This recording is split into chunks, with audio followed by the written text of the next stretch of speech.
sleep, I'm gone. What's good, what's good, what's good, family? Man, it's your boy, the Wallstreet Trapper. Welcome to another episode of Trappin Tuesday, man. All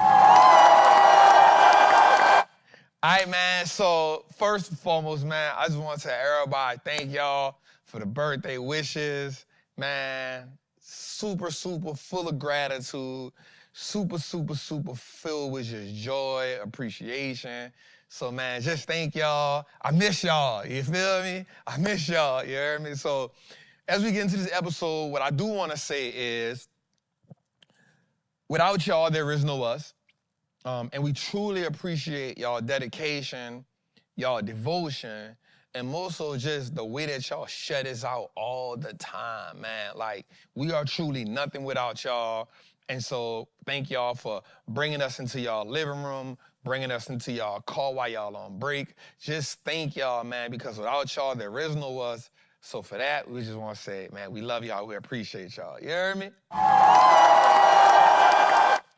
right, man. So as we get into this episode, I want to start off, with this episode, I really want to talk around the idea and the concept of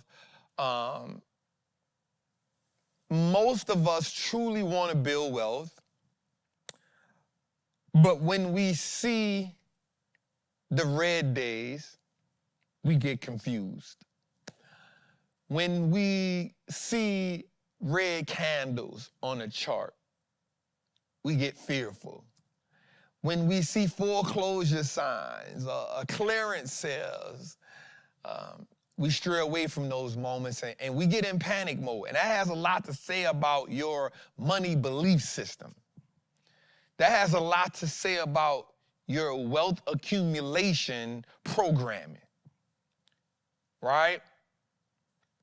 But what it does not say is that the opportunity is present, right? I was reading something in the Word today, and it talked about, Jesus gave this parable, and it was a parable about a seed.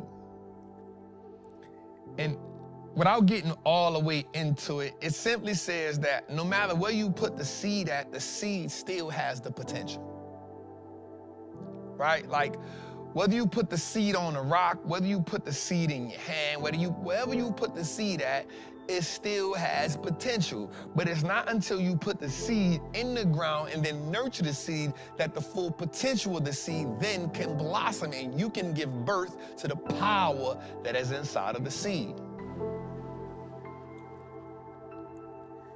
Your money has power. Your belief system has power. And what you are capable of is powerful. But until you get planted somewhere, until you plant that belief into your ability, it won't give birth. All right, let me make that make sense to you again. All right. Until you match the belief system that you have in your head and in your heart into some action, you cannot give birth to it. So what we see in existence today is fully a combination of a person's belief, a person's action, but lastly, they're willingly to move forward, watch this, in the face of fear. Okay, I get it. A lot of us come from environments that are not conducive to wealth building. A lot of us come from environments where the idea and the conversations around money are not positive. A lot of us come from environments that tell us more about what we cannot be than more of what we can be. But the one thing a lot of us also have is that somewhere along that journey, we had an idea of what we could be. No matter how much negativity you heard in your mind, you thought, yep, I'm gonna be a millionaire. I might don't know how I'm gonna get there, but there's a belief system. There's something that you saw that planted the seed in you that made you believe that you can be that. So I'm telling you that no matter where you put the seed at, it does not negate the potential of the seed. Oh my God. Oh my God. Oh my God. No matter where you put, okay, watch this. You took Wallstreet Trapper out of the hood and you put him in prison. But the beliefs, the potential of who I was always there. In my mind, I was like, yo, I'm going to be something. I'm going to be wealthy. I don't know how I'm gonna get there. If I'm being real with you, I thought the way I was gonna get there was a bad way. And so what happens is my environments change. My belief system starts to alter a little bit because I get new information, and then the idea of what I can become evolves. Our biggest problem is we have the potential, because that never leaves us. It is our failure to evolve. Okay. It's the failure to evolve. It's the failure to say, the next version of me is in here. I just have to keep giving birth to it in phases. Okay, I'll keep it real with y'all. Watch me here. Watch me here. I was on the island in Anguilla, and I'm sitting down, and I tell my lady, in 12 years, we going for billionaire status. And she said, huh? I say, listen, babe, I'm 43. I'm about to transition to playing the long game. I say, listen, I'm gonna go from 43 to 45, from 45 to 50, but from 50, my next goal won't be till 60. But by 65, that'll be a 20-year phase. I'll be right where I need to be at. She said, where's that? I said, billionaire status. She said, wait, what? I say, I'm gonna go from 43 to 45. That's the 2 years to get the infrastructure right. From 45 to 50, I got the infrastructure right, but now we making sure it's running the way it need to go. But from 50 to 60 is where things get real sweet for me at. I say, but then by the time I reach 65, billionaire status.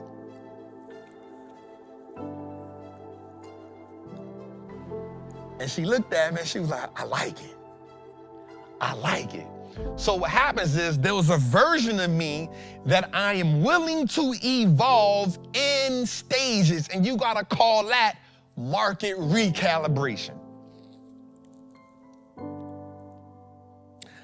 There are phases on the journey where you just gotta recalibrate. The version of you where you are here has to recalibrate and adjust, because what happens is as you travel, things start shaking up a little bit. Right? As you travel, things start getting a little loose. So what happens? Okay, some of the things that you took really serious here, because you so used to doing them, you don't take them as serious there. But you gotta recalibrate, because what happens is the experiences in this from point A to point B made you better, but if you don't recalibrate, you'll go to point C loosely.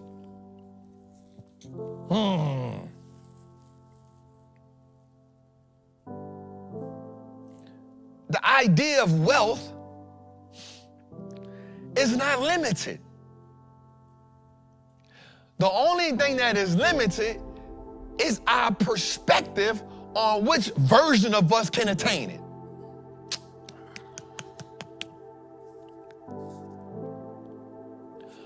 So the version of me now can't attain it. But the potential is here.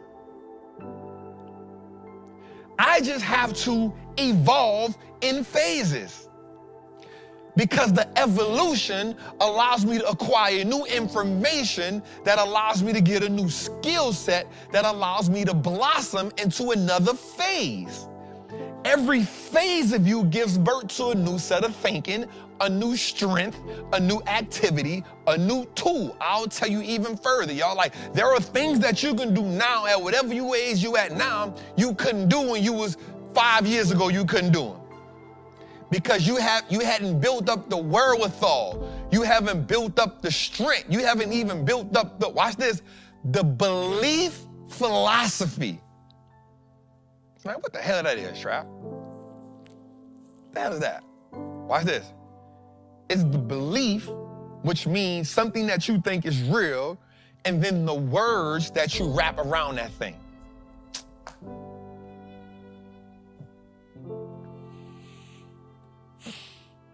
What are the words that you have to wrap around the thing that you know that you, Trap, how do we go get 1 billion, Trap? Easy. Let's figure out the words that we got to wrap around that. Because here's the thing, I don't have to have it figured out. So I have this saying. I want y'all to listen to me really, really close right here. Really, really close. What you do not know is not an excuse for you not doing.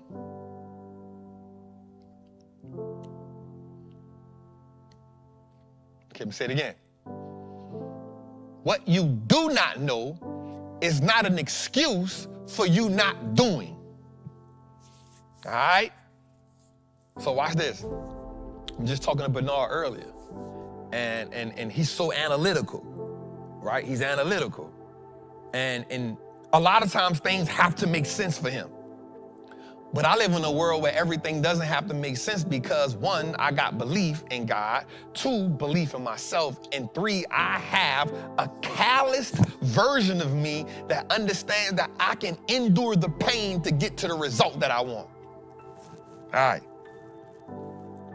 Right? I can endure the pain, the squeeze, the pressure, because I know all that is shaping me for the thing that I said I'm going to claim to get. All right? So I said, B, without getting into the depth, I said, B. He said, man, look, I just don't want to make no rational decisions right now. I said, B, it's not rational. I said, it's not irrational. He said, but I know if we stop doing this, I said, listen, let me tell you something, B, this real talk right here. Never be afraid to take a loss in one version of your life so that it can give you 3 steps ahead. Don't be so tied into this. We think we gonna lose here and we giving up what we gonna gain from cutting this off, right? So if I cut this off, yes, it will bleed. But what grows after I cut that off? So I'm never afraid to take a loss here so that can make me have a gain there. And here's the crazy part. If you are really trying to accomplish something that you never, ever, ever accomplished before, you gotta be willing to take a loss in the present so that it can give you the experience, so it can give you the critical thinking, so it can give you the calluses that you need to push through. You gotta market recalibrate. Because the version you're in right now, you used to going through it. Right? But some bearings done got loose. But watch this. In order to go where you want to go at, you're going to have to recalibrate several times.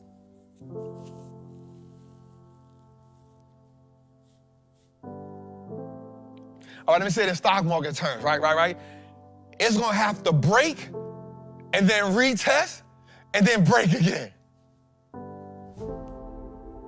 But it's the retest part that scared the hell out of you. It's the break of structure part that scared the hell out of you. It's the dip that keep dipping that scared the hell out of you. Because you don't know where the bottom at. And because you can't feel the bottom, and because you can't always see the bottom, it keep you from making the move because the unknown. Oh, there's 2 types of people. There's a type of person that says, yep, I ain't never been there before, but I'm going anyway. And there's the type of person that says, because I've never been there, I don't know what's going to happen, I'm going to stay right here. Market recalibration. You got to be willing to go there. You got to be willing to have, I told my team this day, you got to be willing to have unicorn behavior.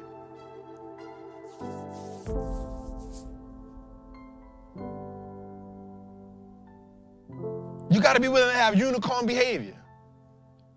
Because if you look at the herd, if you look at everybody around, guess what? They do the same thing. What makes us exceptional? What makes us excellent? What makes us separated from everybody else? Unicorn behavior.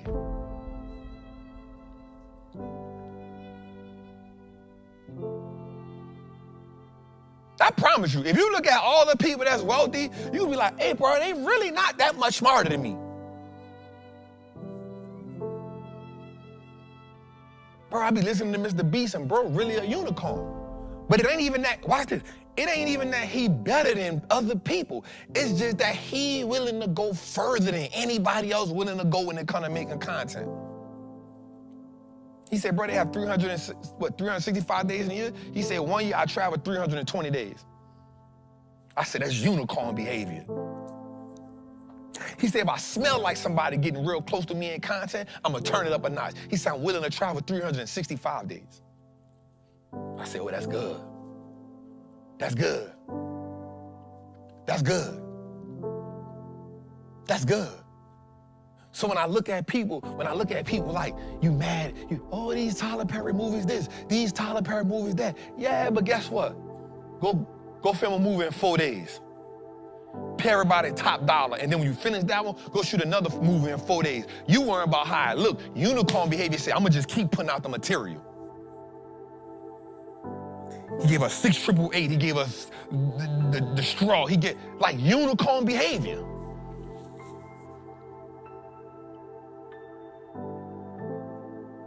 Now, go look at the budget that he put behind them movies, and then go look at some of the movies that had hundreds of $1 million and flopped. Unicorn behavior.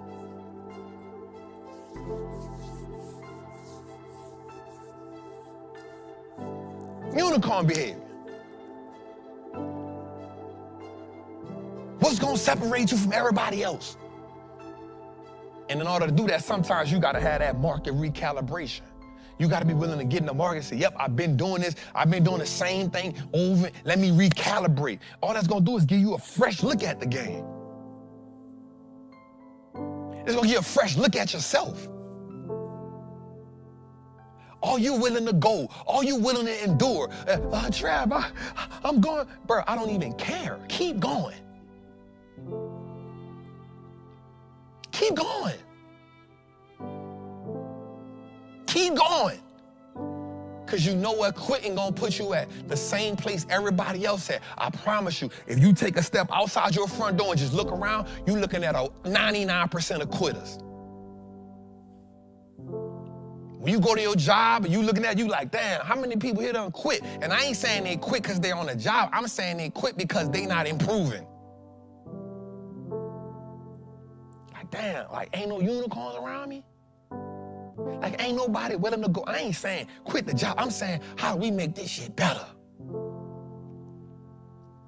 How do I be so great at what I'm doing? I make everybody around me say, hey, I gotta step it up a notch. Market recalibration. How do you be the person in your family that make everybody in the family like that? My cousin texted me the other day, bro. He told me something so phenomenal, man. He texted me my little cousin. I should call him my little big cousin because he's bigger than me. He said, cuz, I just want to tell you, and you everything our family been missing. He said, before you, man, we really ain't had nothing to aspire to. We really ain't had no goal. We really ain't had no vision. We really ain't had nothing to look up to. He said, but bro, you got my mama spark. That's why we doing this. You got me. That's why we done started another company. He said, bro, you gave us everything we needed. You did your job. I said, damn. And in my mind, look what I said. Wait till they see the next level. Unicorn behavior, market recalibration. Don't get so comfortable where you at right now. You ain't willing to get recalibrated so you can get a next version of you, be the best version of you.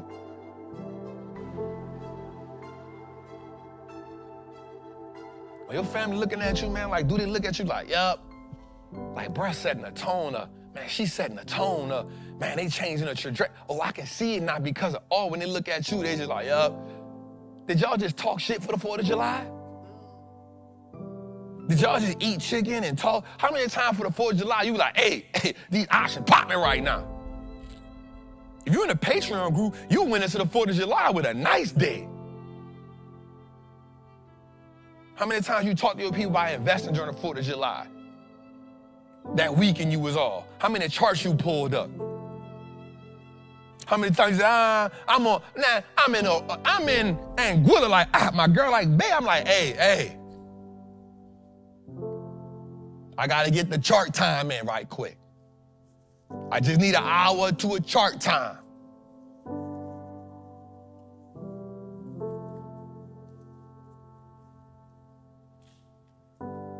Come on. Market recalibration. Market recalibration.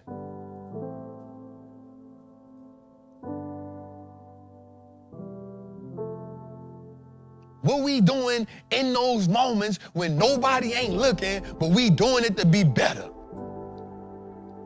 Nobody don't see me at 2 o'clock in the morning. I'm still 1 o'clock in the morning. I'm going over what this business look like, what this look like, how we get better here, and I still gotta make time for the chart, and I still gotta give God his hour in the morning and his hour at night.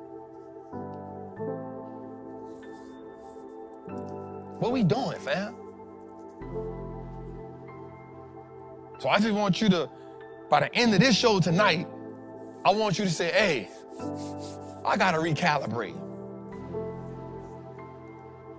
I gotta tighten some screws up. Let me make it I gotta tighten my vision up. I gotta tighten my discipline up. I text Jose, I say, hey, bro, we about to do watermelons, liquid, 5 days, what's popping? He say, say less. Let's go. Let's go. Let's go. Are you willing to push yourself? Are you willing to go past your comfort zone? A lot of y'all, you really ain't.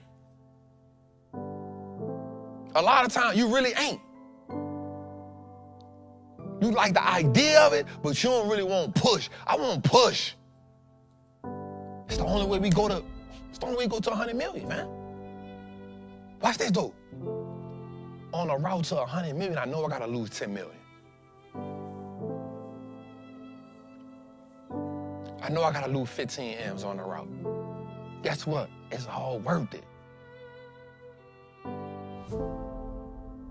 It's all worth it.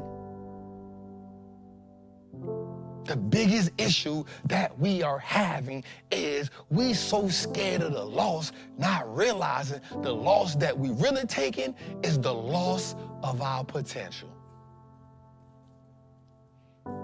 Every day that you don't take the step towards your greatness, you lose more potential. You lose some of your power. And I'm gonna be real with you. You lose some of your purpose and some of your belief. Because even though your purpose there, the more you don't believe in it, the more you lose the power to have it. So the day that I ever gotta lead this thing, I wanna sit on that bed and say, hey, I gave it all. I wrung it out. I wrung it out. And I left it all on the table. And that's what makes me proud of everything that we do. That's what makes me so fearless. I'm gonna give it my all.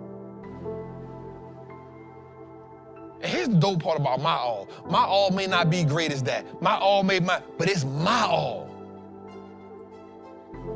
It's my all. It's everything that God put in me. I won't maximize it. I won't optimize it. And if you look yourself in the mirror right now and be true with yourself, man, are you really maximizing everything God put in you? Are you really taking advantage of every opportunity? And if you're not, It's time to recalibrate. It's your boy, the Wall Street Trappin, man. Episode, what is it, 152? 151. Got 151? Golly, man. Let's go, man. Skating through. We skating through. Golly, we on the road to 200, dog. Hey, that 200 is right there. It's coming around the corner. Yeah, we on the road to 200, dog. I say it like this, bro. First off, with all the carpet in here, it's a different feel. The carpet, right? The sound. Come on. I'm like, hey, turn the speakers up in the back a little bit, because it's like, you know what I'm saying? It's different. And it smells good, too. It smells like brand new. Smell like brand new. Don't smell like dust. You know what I'm saying? Come on. Freedom Center. Come on. Not playing no games out here. Come on. Man. Hey, I walked in. I said, okay. Mm-hmm. Okay. Because you got to think about it. So last episode, LaShawna was here, and she had on these kitten heels. And she was walking around where you was talking like click, click, click, click, click, click, click. Now, you don't hear none of that. we got the carpet. You definitely got the carpet. You know what I'm saying? You got the carpet. But how you feeling now? 43? I feel so good, bro. 43? 43, bro. Got a tan in Anguilla? Definitely got the tan in Anguilla, dog. I feel like everybody should go there. I ain't never been, yeah. I'm going to have to I feel pull like up. everybody should go, bro. I have to pull up. I feel like everybody should go, bro. I think that, pull it up a little bit. I think that Anguilla is, so shout out to my lady for booking that. You know, I told her. She didn't even tell you, right? That's good. Nah, she didn't. She was like, well, she did it to prove a point to me, because I told her she can't hold water. I say, man, She had a lot of water last week. I say, man, you can't hold water, man. Every time you want to do something, you got to tell me. Mm-hmm. You know what I'm saying? Like, don't, she was like, So she held it down. And it was kind of pissing me off. She was trying to be so damn serious. I'm like, babe, we here now. Shit, like, we here. She was like, nope, I ain't telling you. You know what I'm saying? But we had a good time, bro. Mm-hmm. Just chilling, just relaxing, just enjoying the beat. We got to connect. Mm-hmm. You know That's what good. I'm saying? That's On good. a deeper level. That's good. Told her the vision, told her what I want us to do. Shout out to my lady, man. That was a good, I needed that. Bro, I just thought about it. You had a lot of surprises last week, bro. Listen, and I'm telling you something, bro. Like, that was so good. Yeah. People don't understand how hard it is to surprise you. You want to touch everything. Like, let me just touch it. What you talking about, bro? What we got going on? Don't worry about that, bro. Chill. Yeah. Chill. Nah, I'm proud of the squad, man. Y'all did a great job at just, you know what that showed me, though? It showed me that, I'm being honest with you, that I could trust y'all. That's good. For those who don't know, because, you know, a lot of people probably don't know. Well, it ain't that I don't trust y'all. Y'all the squad. But what happens is sometimes you always feel like you got to have your print on it. Mm-hmm. Right? Like, let me just... I went through 2 years of it. Yeah, let me feel the pulse to make sure. Yeah. Right? And, bro, like, y'all did y'all thing, man. So, But now, I'm saying, the people don't know, we did a nice little surprise last episode. Shout out to my lady in the chat. In the chat, going crazy. She's supposed to be here on the camera right now, but it's all good. Oh, yeah. So we missing a... Yup. No, she feeling a little ill. Oh, okay. She signed it the last day. Sinus blew up on her. Okay, so I ain't got to She sound like an elephant around the thing. She's sniffing and sneezing and... Yeah. Yeah. So last episode, for those who don't know, shout out to all the trappers. Shout out to everybody in the Patreon, Trappers Anonymous. Shout out to the Patreon. Shout out to Trappers Anonymous. All the trappers who came through as far as with the birthday gifts. We actually had a surprise, multiple surprises that y'all saw during the show. Yeah. Mama Trap came through with the gift. We gave him some hokas, you know what I'm saying? But then we had a surprise party. Shout out to Bernard for the billionaire hokas. Billionaire hokas. Definitely rocked them out, you know what I'm saying? Yep. All black. Yep. My type of hype. And we did have a surprise party upstairs. Surprise party was lit. That boy did not want, we couldn't get him upstairs. Facts. Facts. He's like, bro, what we doing? I was like, bro, we're doing something for Journey to Freedom. He was like, man, we get up to the steps. And he's like, Smell like food. On the real. I was like, yo, why y'all got y'all phones out, bro? It's just my mama, dog. What y'all doing, yeah? But we do have a video for those Let them see it. who didn't see it. Let's run that thing. Run the video.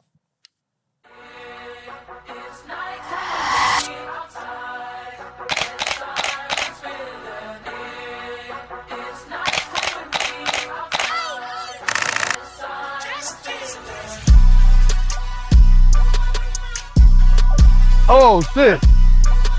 Oh shit! What the hell? Oh.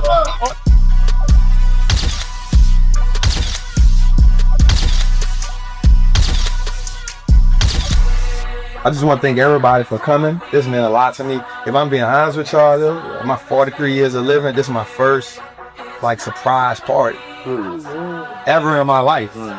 Real talk. I've been home from prison 17 years now, man. So.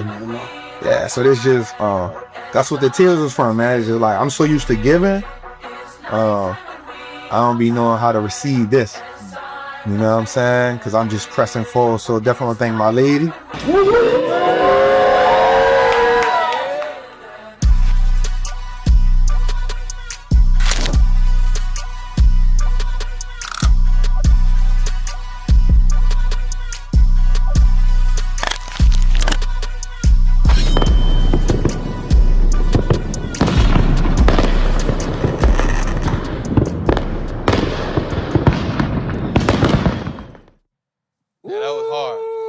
Hey, the fireworks though? Yeah. I thought the police and the neighbors was coming through. Like I thought they was coming. Oh, the neighbors did come. A couple neighbors came. Huh? Yeah, I thought they were coming. You hear me? Yes, sir. Lashana said they came. Long as they ain't come in, I'm all right. Bruh, that thing was like cannons going off before 4th of July on a random Tuesday. On a random Tuesday. People. Bruh, the traffic. Yeah. They were stopping. Yeah. But man, yeah, that was epic. That was epic. Nah, I was definitely definitely appreciated, man. I'm you know that honestly, that set the tone. You know what I'm saying, for how my week went. You know, us going to the spot the next day. You know what I'm saying? Being out there was a vibe. My lady didn't pull no corners because we had a sweet, sweet oceanfront. I saw the video. I was like, yeah, okay. She ain't pull no, you know, I had to tell how much I appreciate her.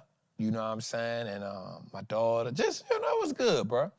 You know, I think the biggest thing for a lot of people in the world, bro, you just want to feel appreciated. You just want to feel loved.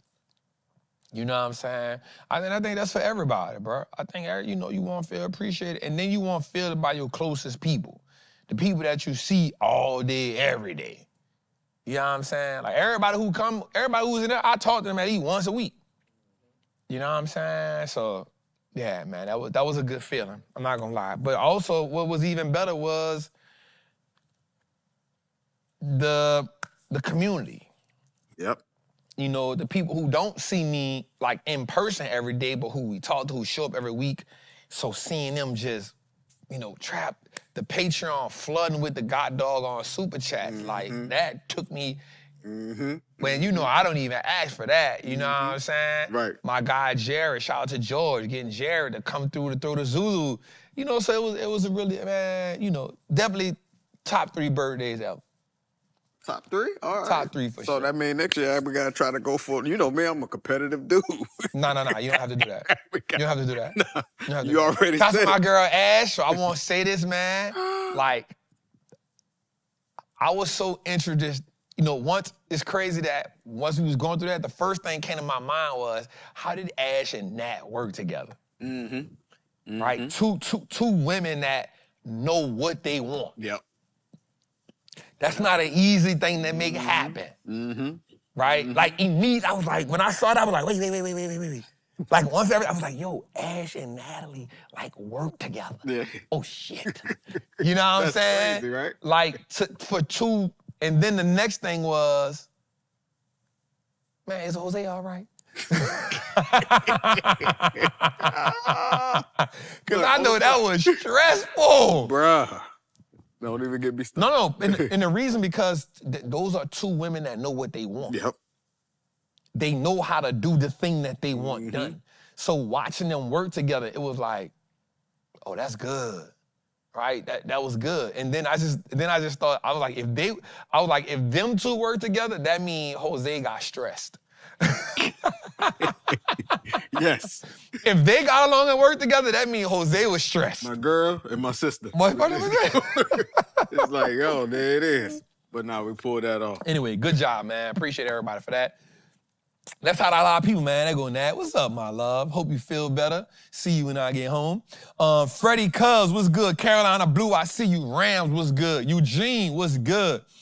Ariel Williams, what's good? Rajon Blackwell, I see you, family. Thank you, family. Kamikaze, I think that's it. What's good, what's good, what's good? Cheesy Bread, what's good, family? Nettie, what's good, love? Freddie Cruz, what's good? January's Finest, what's good, family?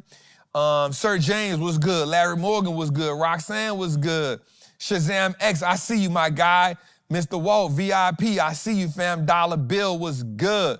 Mac was good. E-Flow was good. Tawana was good. Vaughn was good. Joseph was good. Double Law was good. The Real Breezy was good. First Generation Millionaire was good. Carlos was good. Stocks was good. Kevin F was good. Tamara Buchanan was good. I see you. Alex was good, family. Alice Vegas was good. Shad was good. Kenny B was good. The Real MVP was good. Okay, I can't do it no more. I went long as I could. Nah, B Ward was good. You be getting them though. I be trying to snatch him out the air. Yo. Davian was good. I see you. I can't miss my guy. Infamous Troy, I see you. Shelly Booker, I see you. You feel me? I see you. I see you. I see y'all. I'm trying to snatch him. I'm trying. They going fast. Sean Johnson was good. Z was good. D-Block was good. JD the Great was good. I see y'all. I'm just trying to snatch it out the blue. Wake Up Movement was good. Mac was good. All right, I'm finished. Damn, my eyes hurt. I'm glad you said that, bro. What? You know how I know I'm getting older? I can see crazy far. But everything close, I'm like, dang, I'm gonna need some readers. I'm like, yo, I'm gonna need some reading glasses. This is crazy. All right, let's get into it, man. We got our mantra. Let's go with our mantra. Let's get that going. All right. If you're new to the squad, man, y'all already know, man, this mantra is what we believe about wealth and what we got going on. So let's get it, man. I am a certified Wall Street trapper. I'm confident in my ability to make great investments. The stock market is a machine that prints money, and I'm more than capable of operating this machine. Not only will I free myself, but my family will eat for a lifetime based on the information I apply today. I'm a money maker and a wealth builder. Today, I break all the chains that anchor me to that poverty mindset. My ancestors will smile now because I've turned our last name into an asset. My family's purchasing power will increase indefinitely. Today, I make the declaration that no longer will I be a slave to money. No longer will the generations behind me inherit lack. No longer will I submit to selling my time for money. I am a first-generation millionaire. I am the architect of my family's legacy. I am a certified Wall Street trapper, and Wall Street looks like us now. Let's go, man.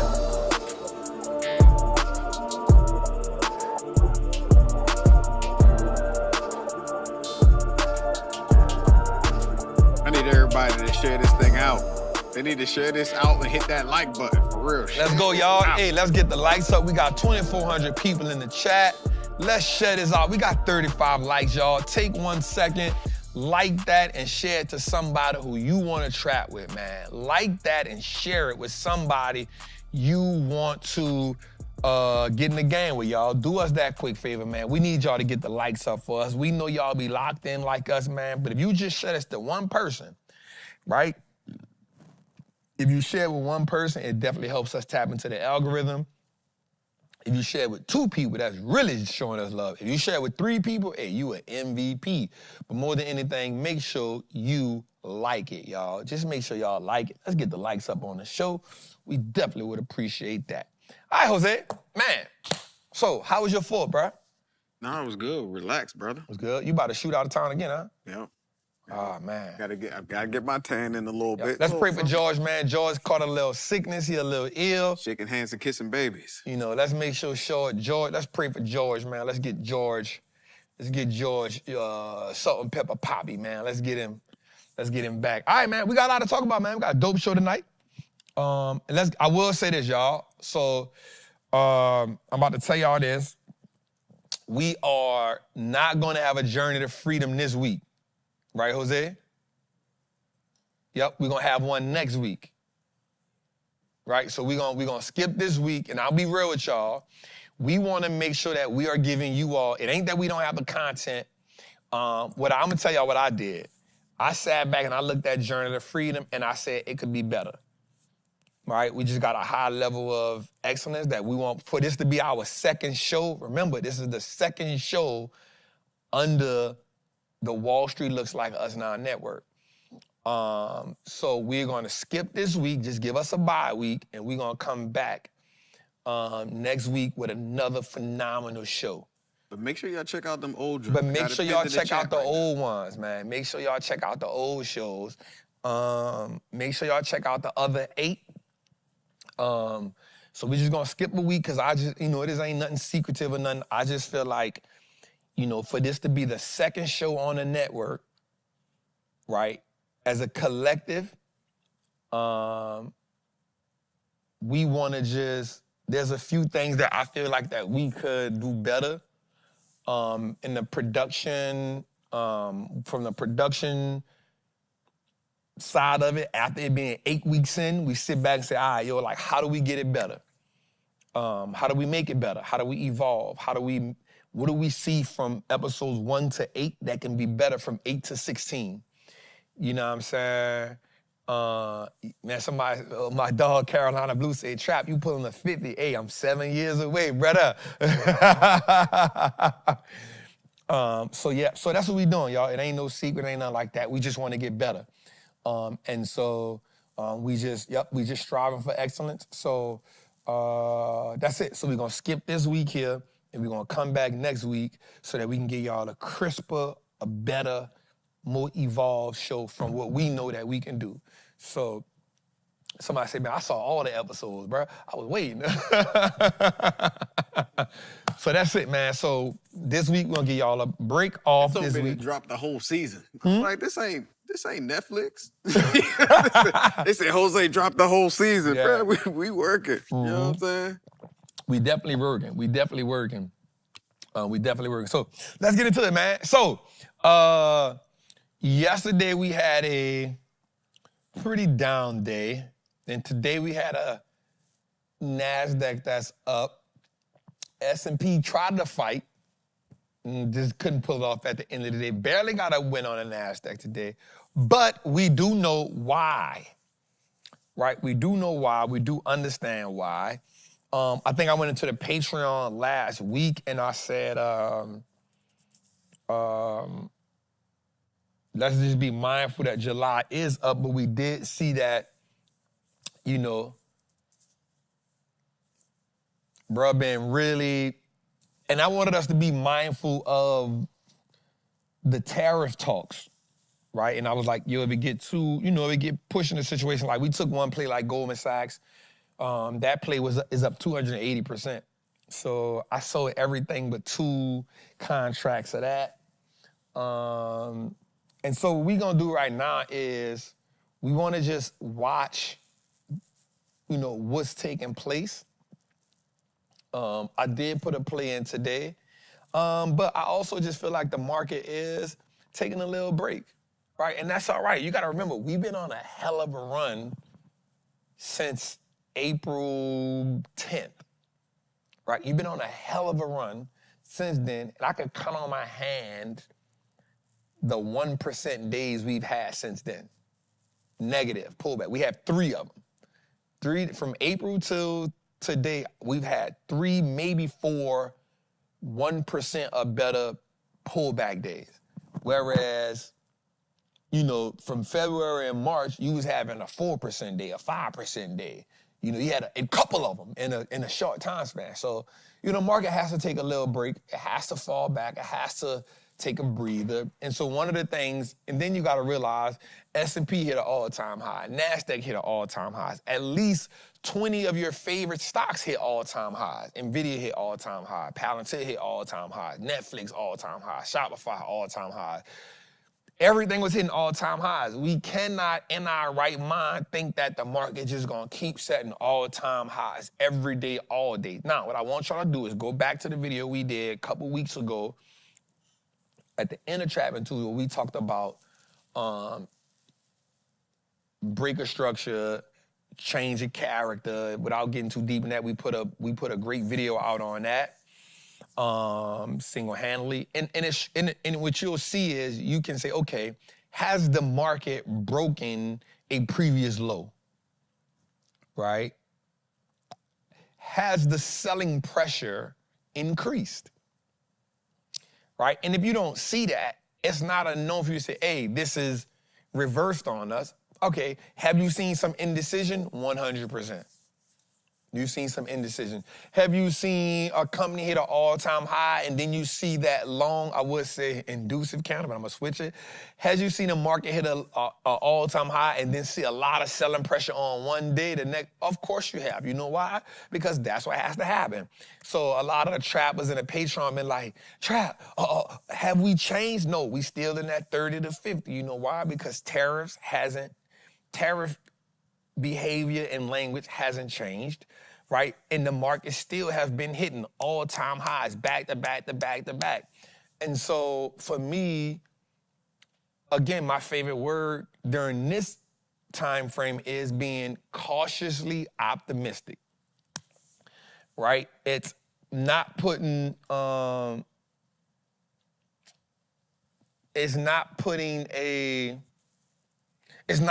everything on the table in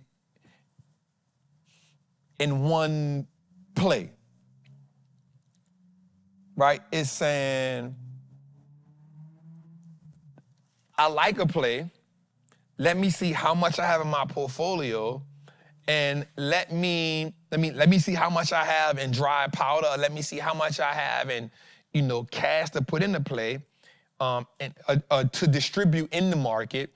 And what percentage of this am I willing to allocate to this option play, right? And if I do put this percentage in this option play, because we haven't got any news that necessarily change the dynamics of the market, at what point am I willing to say, I'm gonna cut this? And I say, yo, let's tighten up right now. It is July, right? We know that the first 2 weeks are pretty good. The second part of July kind of bad, but that don't mean it always is gonna do that.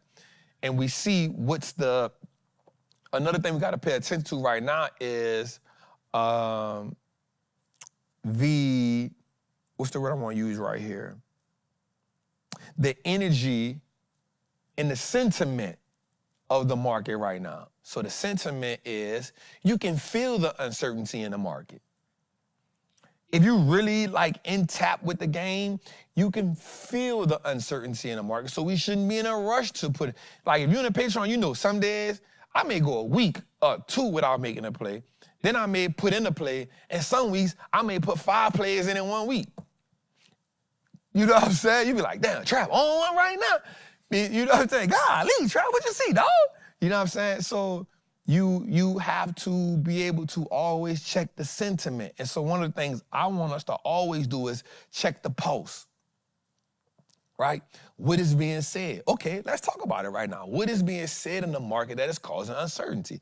Well, you got a few things that's causing a little uncertainty. One, we have what? Trump is distributing tariffs again. Can you do a Discord server? What is a Discord server? What is a Discord server? I don't know what that is. It's basically it's similar to Patreon, basically. That's all it is. Can you do a Discord server for all the trappers? It's just a community platform. Like just a Discord? Yeah, it's a Discord. This a Discord right here in the chat. And we got one in the Patreon. We got, We got one in the Patreon. We got one in Trappin. I can barely keep up with them. Yeah. And so let's think about some of the things that's. Oh my God, AB, man. Hey, my guy AB. I want everybody to do something right quick, man. I want y'all to put AB in y'all prayers, man. And I'm not gonna put his business out there. We had a conversation. If you're in the Patreon, you know he been fighting right now. So let's just put AB in our prayers, y'all. You know, I like that guy, man. You know what I'm saying? So, you know, I've been praying for you, brother. You know what I'm saying? I've been praying for you. So, yeah, bro, let's put AB in our prayers, man, for sure. I'm that kind of guy. You know what I'm saying? One thing I will do is pray for you. I think it's one of the most powerful things you could do for somebody. Is pray for them. You know what I'm saying? All right, so let's talk about some of the things that is causing the market to be uncertain. So one of the things is, again, I said this, I said what? What did I say? Damn, I had a brain fart. Oh. Yeah, Trump doing. Yep, so I said, hey, January 9th, which is tomorrow, right? Some tariffs will go back in place. Well, he said to August 1st. So he's sending out these letters, right? Yep, let's run it. So where things stand with America's top 10 trading partners, right? So America's key partners make up about 75% of all U.S. trade. They're in a range of spots as Trump nears a July 9 deadline. So here's what we see. Let's just talk about that for a second, right? Let's talk about Canada. Overall rate expected after July, 25% on goods. Total of U.S. trade, 13%. The talks could stretch out to July 2026.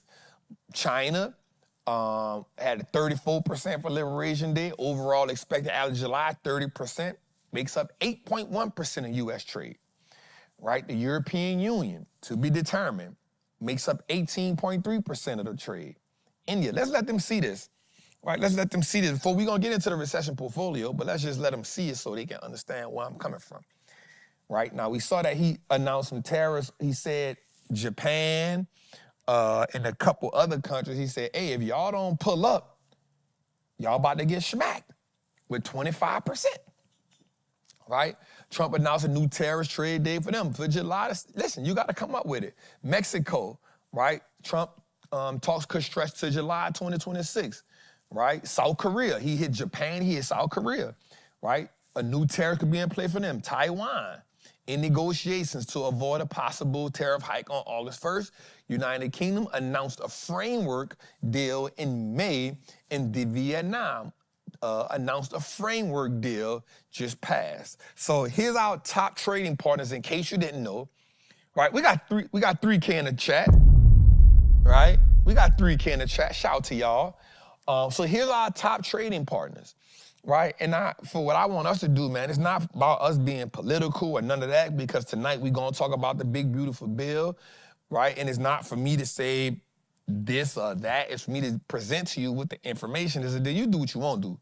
Right? That's my whole goal, right? Is so that we can understand what's going on and so we can make a deal. So what we need to understand now is, so I'll be honest with you. So when we hear stuff like, you know, Trump talking about doing 200% on pharmaceuticals, right? Here's the one thing I will say about this dude here, bro. He is 100% putting the Trump family in position to win. And if you don't see that, I promise you. So first he had the meme coin. We just talking about since he's been in office. We not talking about previous stuff. We talking about since he been in office. He had the meme coin, then he went with the gold tennis shoes. Don't forget the gold tennis shoes. I forgot about the shoes. The gold tennis shoes. So it's the meme coin, it's the gold tennis shoes, and then the Trump fragrance. Yeah, the fragrance. I didn't know about the fragrance. Yeah, he dropped the fragrance, right? I'm slipping. Then come on, stop playing. Show Jose the fragrance. Show Jose the fragrance. As long as that junk don't smell like cool water. Man, show Jose the fragrance, man. So Trump launches the luxury fragrance line. Donald Trump has unveiled a high-end fragrance collection via GetTrumpFragrances.com, featuring 2 Cents for Men, Fight, Fight, Fight, and Victory 47. Come on, let the people see that. That boy different. Let the people see that. Let the people see it. So listen, Fight, Fight, Fight, and Victory 47, and matching versions for women, right? Men, Spicy Blend, right? And woody notes for patriots who never back down. Fight, Fight, Fight for women. Floral citrus scent symbolizing strength and elegance. Victory 47 for men is masculine scent in a gold statue bottle tied to Trump's presidential branding. Victory 47 feminine fragrance is a rose gold bottle marketed with confident and bold. Price $247 per bottle for Victory. That was not an ad, but if they That do was want not an ad. but if they do want to send a bag, I mean, we'll consider it. Listen, Trump Victory 4540. I'm just trying to tell you that if the man ain't doing nothing else. Now listen. What we know and what we've seen is that President 45 and President 47 has a huge following. Now, I'm not saying he right or wrong, but guess what? At $247 a bottle, if 10% of them bought it, he good. And then the next thing he dropped, And he on the joint. oh, why He on wouldn't the he be? box. He is his own best brand. Bruh. I ain't mad at it. He is his own best brand. So you got the meme coin that went crazy. Then you got the tennis shoes. Then you got this. Then he dropped Trump Mobile, $4.99. They made in China. They made in China. And now recently, he just filed for a crypto blue ETF. Now, let's talk about this crypto blue ETF right quick that he founded. Now, the crypto blue ETF will be 70% Bitcoin. It will be 15% Ethereum. It will be 8% Solana. It will hold 5% in the crypto that his company makes and 2% in Ripple. All cryptocurrencies. That's going to be partnered with Crypto.com.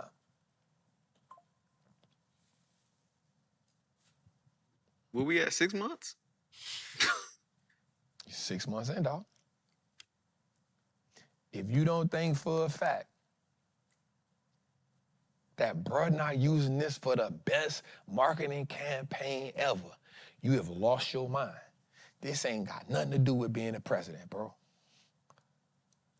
This don't got nothing to do with being a president, bro. I promise He you. having them 2 a.m. trap moments like, hey, you know what? We should come out with cologne. I got it. I like We should cotton come out with- candy. Let me put on I some like cotton that. candy. I like that. I like that. They're gonna buy it. We should come out with a phone. $4.99. Trump Mobile. Then they said the plane $47. Phone $4.99. Bro, if I'm telling you, this is not about politics. I'm gonna tell you something, bro. People not gonna like what I'm about to say right here. This is what capitalism look like, bro. This is what capitalism look like. So watch this. We live in a world. We live in a world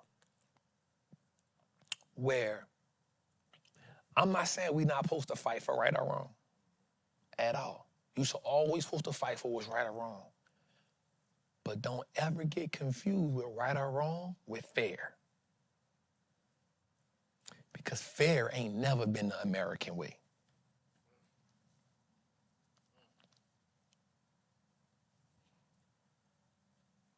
I'm not saying you don't fight for what's right and wrong, but fair ain't never been the American way. And the biggest problem that people have that is coming from the bottom is we keep looking for fair in the system that been rigged.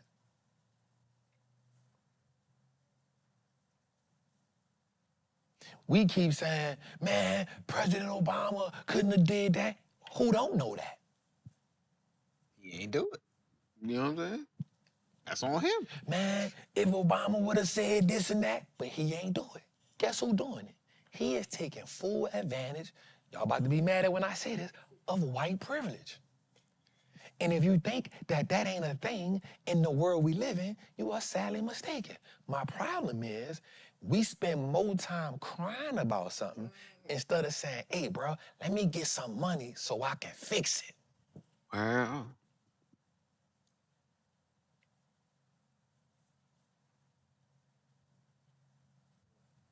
Let me go get some money. Let me go get some, bro, I promise. That's why I don't be getting the conversation. It ain't that, do I think this is the funniest thing ever? Hell yes, bro. We have never seen that. Do I know that them people, and the crazy part about social media is social media don't forget nothing.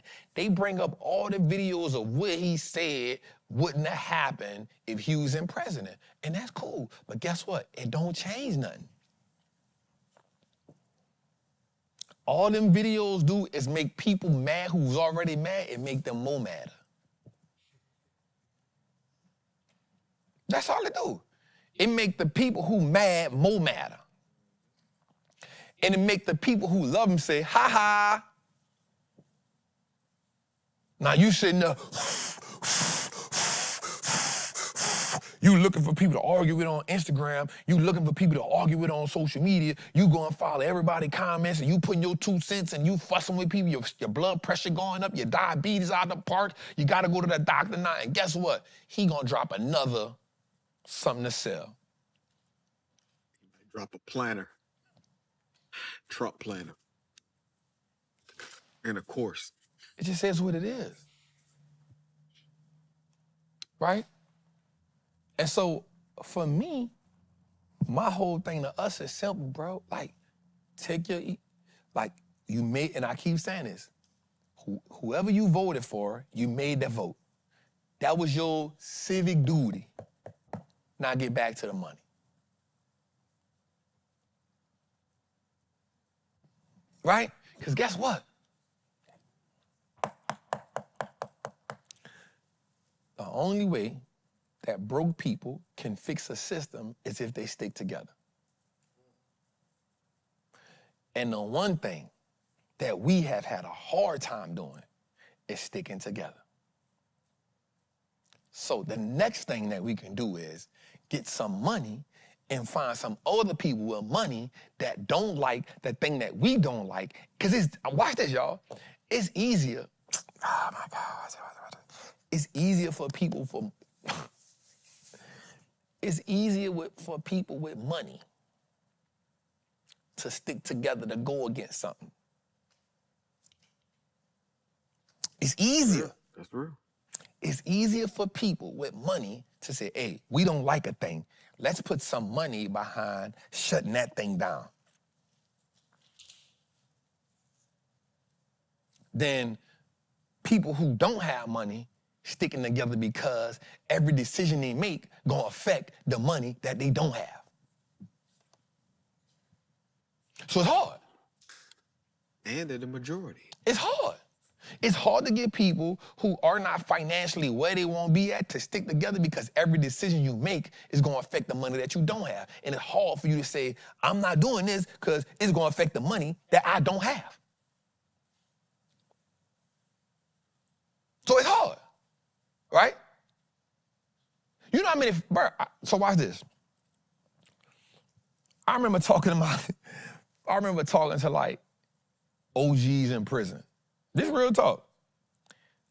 Who were kids for the Montgomery, the bus thing. Yep. Mm-hmm. Bro, they used to fight each other to make them not get on the bus. You had to be willing to like say, Jose, you get on the bus, I'm gonna punch you down, dog. Like, if you get on that bus, dog, I'm gonna punch you down.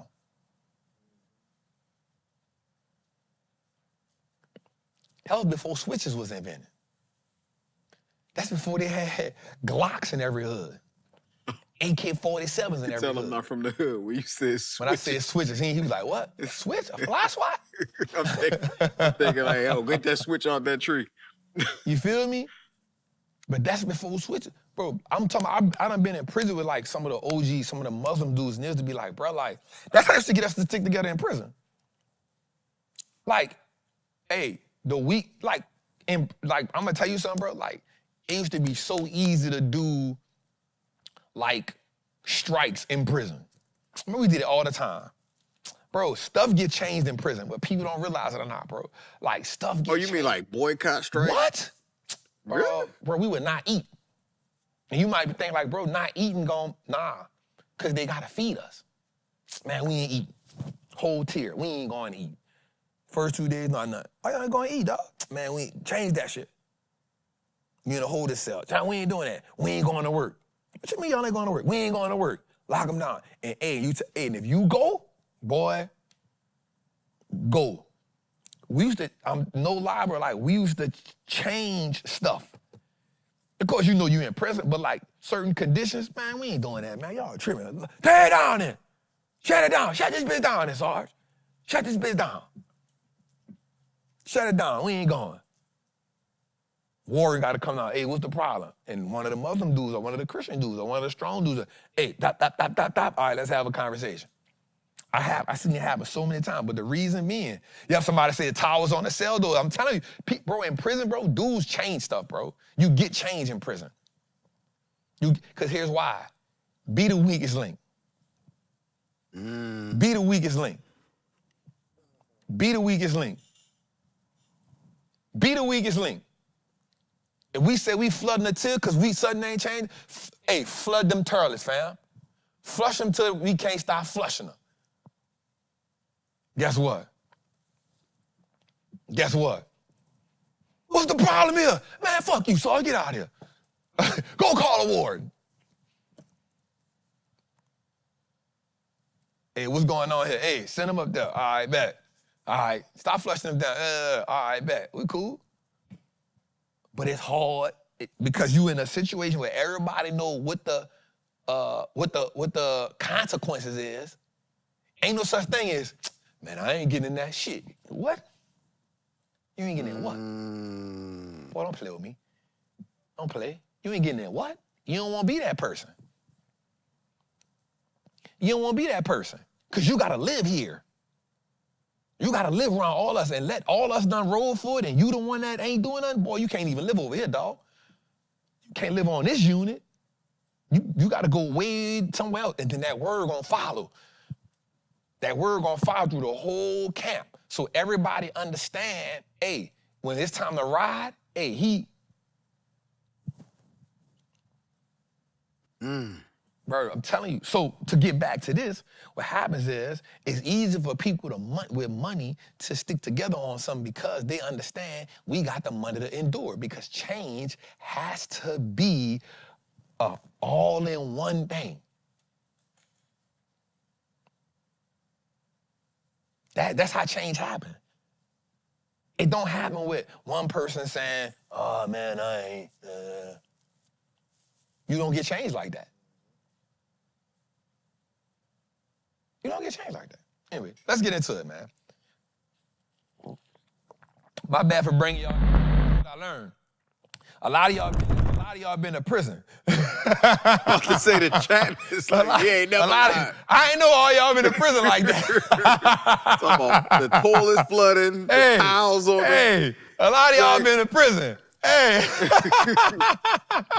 Shit, a lot of them been to prison. That's crazy. Look, somebody say, us not eating affect the money. That's a fact. Boy, we ain't eating. What you mean y'all ain't eating? Man, we ain't eating. Bro, they'll call that a crime. They call it self-mutilation. When you don't eat, self-mutilate, they try to give you a charge for that. You self-mutilate, man, shut up. Well, charge 400 of us. All right, what's the problem? You feel me? All right, let's get into it, man. So NVIDIA I didn't even see that. Nvidia went up today a little bit. Damn. Nvidia, ExxonMobil, CVS, Eli Lilly. What Eli Lilly at, y'all? Come on. Meta down, Google, AVGO, Apple, Palantir, JP Morgan, Visa, MasterCard. That's a company I've been looking at too, man. Boston Science, VTRX, not bad. Netflix coming down a little bit. Starbucks, Tesla, they back at it again. JP Morgan, Costco. Let's go a little further, man. Before you do that, I got to shout out the people who are watching us from prison right now.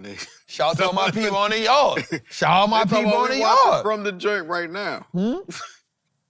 That's crazy. Shout out to my people on the yard, man. I love y'all. Salute. Rag back. Come on. Jose be getting his kicks when I say stuff. I do. I do. Rag them back. Right? It's all this damn sell, son.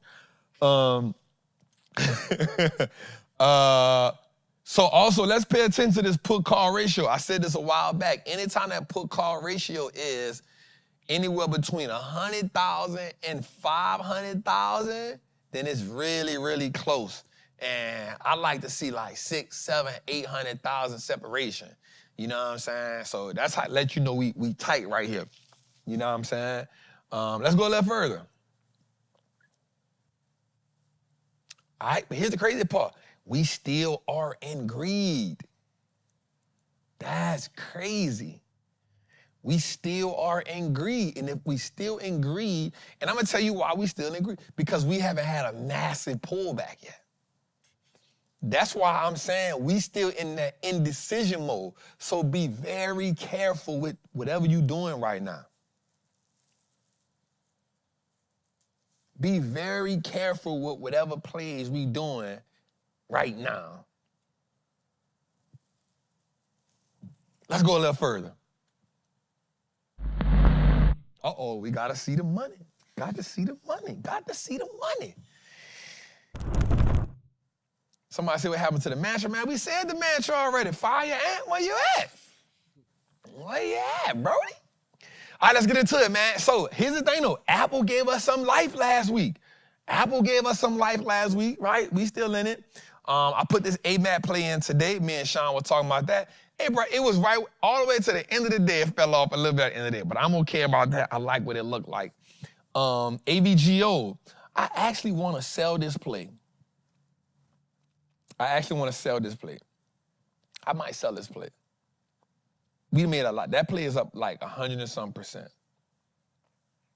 I might sell that play and just take that cash. We done ate off it a couple times. Costco is pissing me off. I don't know what the goal, I don't know what's happening right now. They tripping right now. CrowdStrike, we like that. Goldman Sachs, so we sold everything but 2 of those contracts. I told my people that yesterday. It's crazy because we sold it yesterday. After we sold it dropped another $5, and today it dropped another, I think, $5. So I'm not mad at that. So we definitely looking to get back in CrowdStrike. Goldman Sachs. We definitely looking back to get back in Goldman Sachs, y'all. Y'all know we definitely looking to get back in Goldman Sachs for sure. Eli Lilly, not mad. We was up on the Eli Lilly play, and then it just kind of cooled off. So I don't know. I am looking to get in another SPY play and another QQQ play. So I'm thinking about selling my SPY play, selling my QQQ play, and then waiting to get back in them again.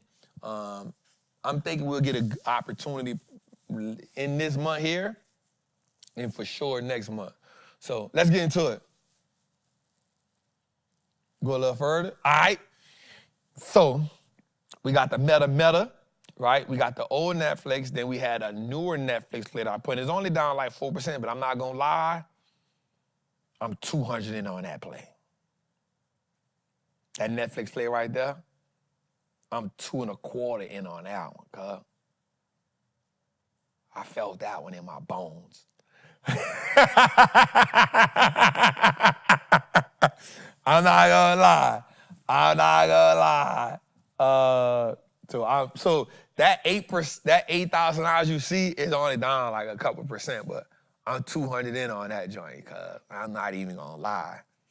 I think I'm two, I might be 2 1/4 on that joint, yeah, man. I ain't gonna lie. So we interested to see. This day 2 years ago, Trap was on tour on Old Nat, dropping gems. Come on, Eric. We was on Old Nat. It was hot. Come on, it was hot out there. The OG pulled up on us. You know what I'm saying? So yep. And man, I'm gonna say this, man. I do want NVIDIA to pull back. I need it to pull back. Here's the thing. It's crazy how it's been moving. It ain't been moving a lot. It's been moving like a little, like a slow grind, right? And it's pissing me off. But here's the thing. Here's the thing we know about, y'all. Here's the thing we know about. Basketballs and donuts. Right? And it's moving like that. Look out Palo Alto. Come on. And I'm gonna say this, yo. I'm mad at the Patreon because y'all don't give Palo Alto enough credit. Y'all acting like Palo Alto ain't been just riding. Y'all just not started giving Goldman Sachs love. You feel what I'm saying? But y'all ain't been rocking with Palo Alto, and I don't like that for y'all, right? I don't like the fact that y'all don't give Palo Alto its glory, right?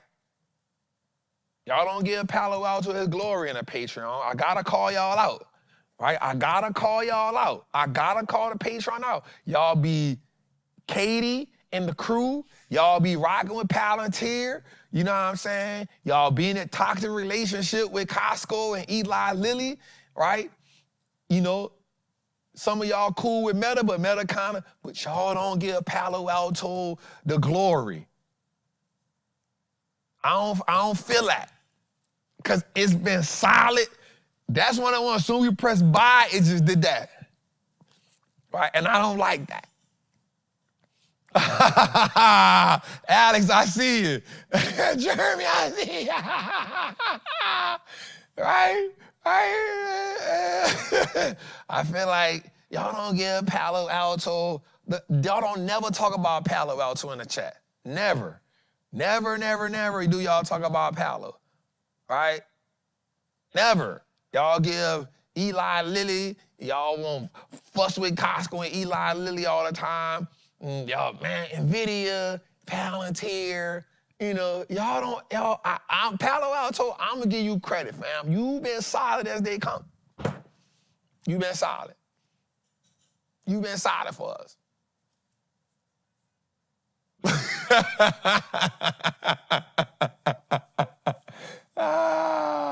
Let's go a little further, man. All right, so then we got the 2 Palantir calls in. You know what I'm saying? We got those 2, and we got the Q. I think I'm gonna sell a Q's play. Then we got the spots in the building, and there go the spies. I think I'm gonna sell a spy play. Visa been up and down. Wingstop, I'm gonna bat the piss out you, man. And Waste Management. I'm about to cut Waste Management, man. They trash. They dead on me. They just died. I think I just gotta cut them, dog. Ain't no lemon pepper on them steppers. Ain't no lemon. And Waste Management, trash. Flush Waste Management, man.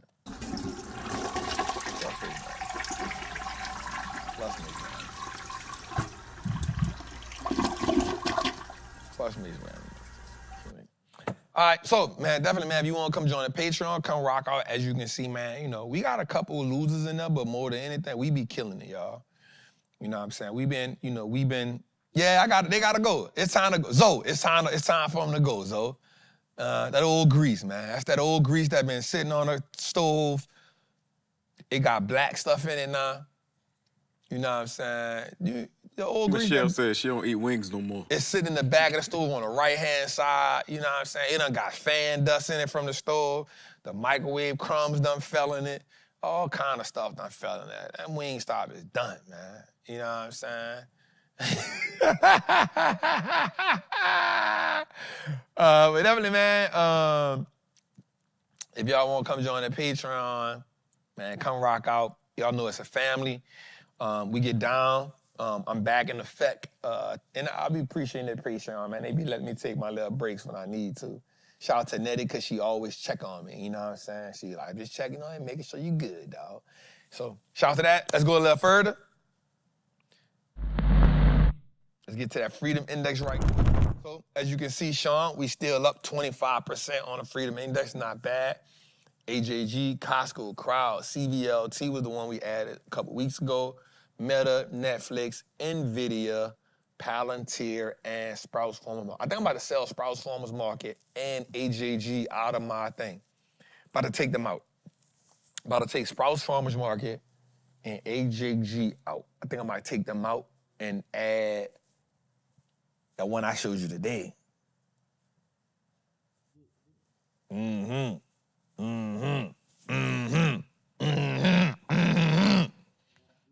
That's, yeah. That won't move. Huh? That won't move. Yeah, that was cool. I told you, why I showed it to you. All right, so anyway, that's what we got, man. Let's get to it, man. What we got, Jose? Trap of the week. Let's get to it, man. All right, our trap of the week is the Sugar Hill, Los Angeles. Shout out to my girl, Autumn Phoenix, who's in Trappers Anonymous, who was in our last call. She said, Trap, I sent you something. I think you should check it out. Listen, if y'all got some dope stuff, look, help us out here. I don't mind shouting you out if you send me something that we use. You know, this is a community. I do not mind shouting you out if you send us something. So shout out my girl, Autumn Phoenix. She sent this to us. She said, Trap, check this out. I think this would be a phenomenal trapper of the week. Let's get to it. Y'all know about Sugar Hill. I know about Sugar Hill from the movie. You never seen Sugar Hill, Jose?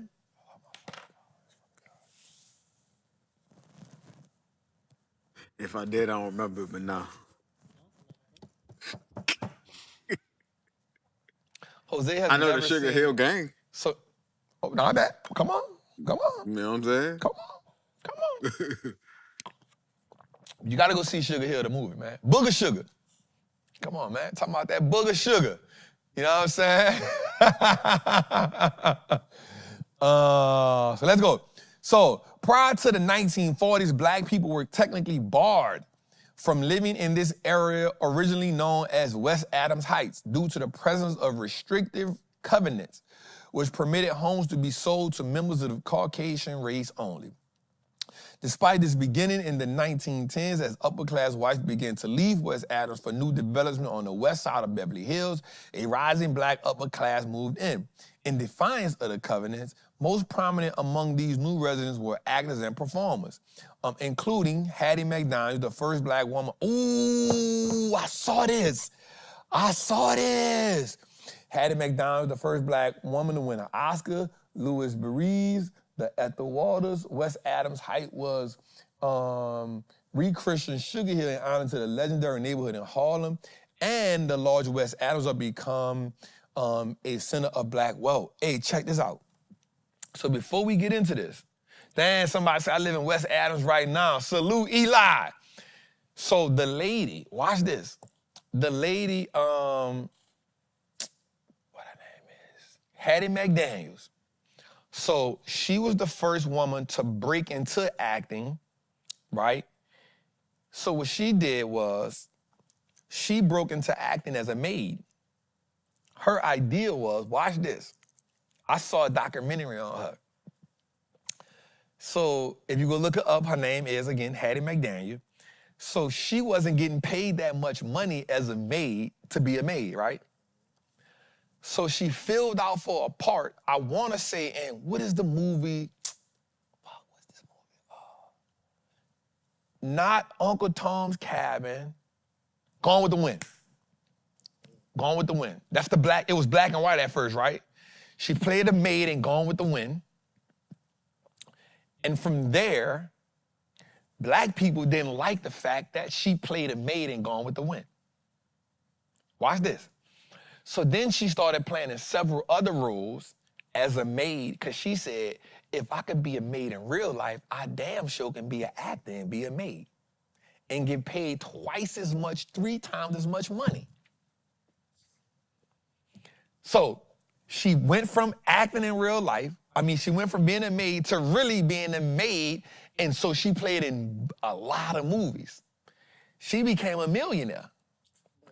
Watch this. She bought the house, and then the people she had to fight the state of California for the house.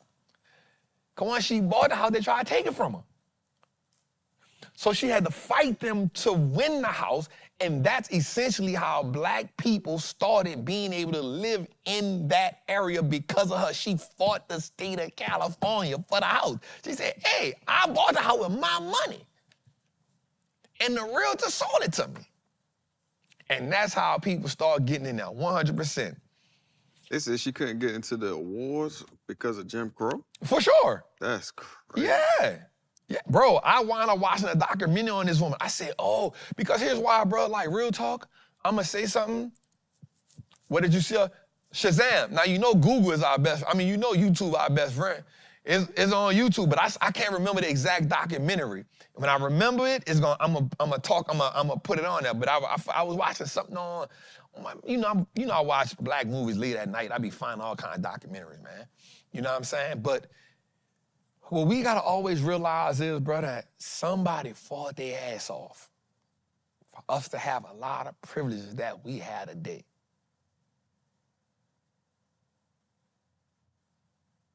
Somebody fought their ass off to get what we have today. Let's check it out, man. Sugar Hill, once home to LA's black elite, before and after construction of the Santa Monica Freeway. Previously the wealthiest black neighborhood in Los Angeles, construction of the 10 cut Sugar Hill in half in the 1960s. Despite residents' protests, the highway took hundreds of homes with it.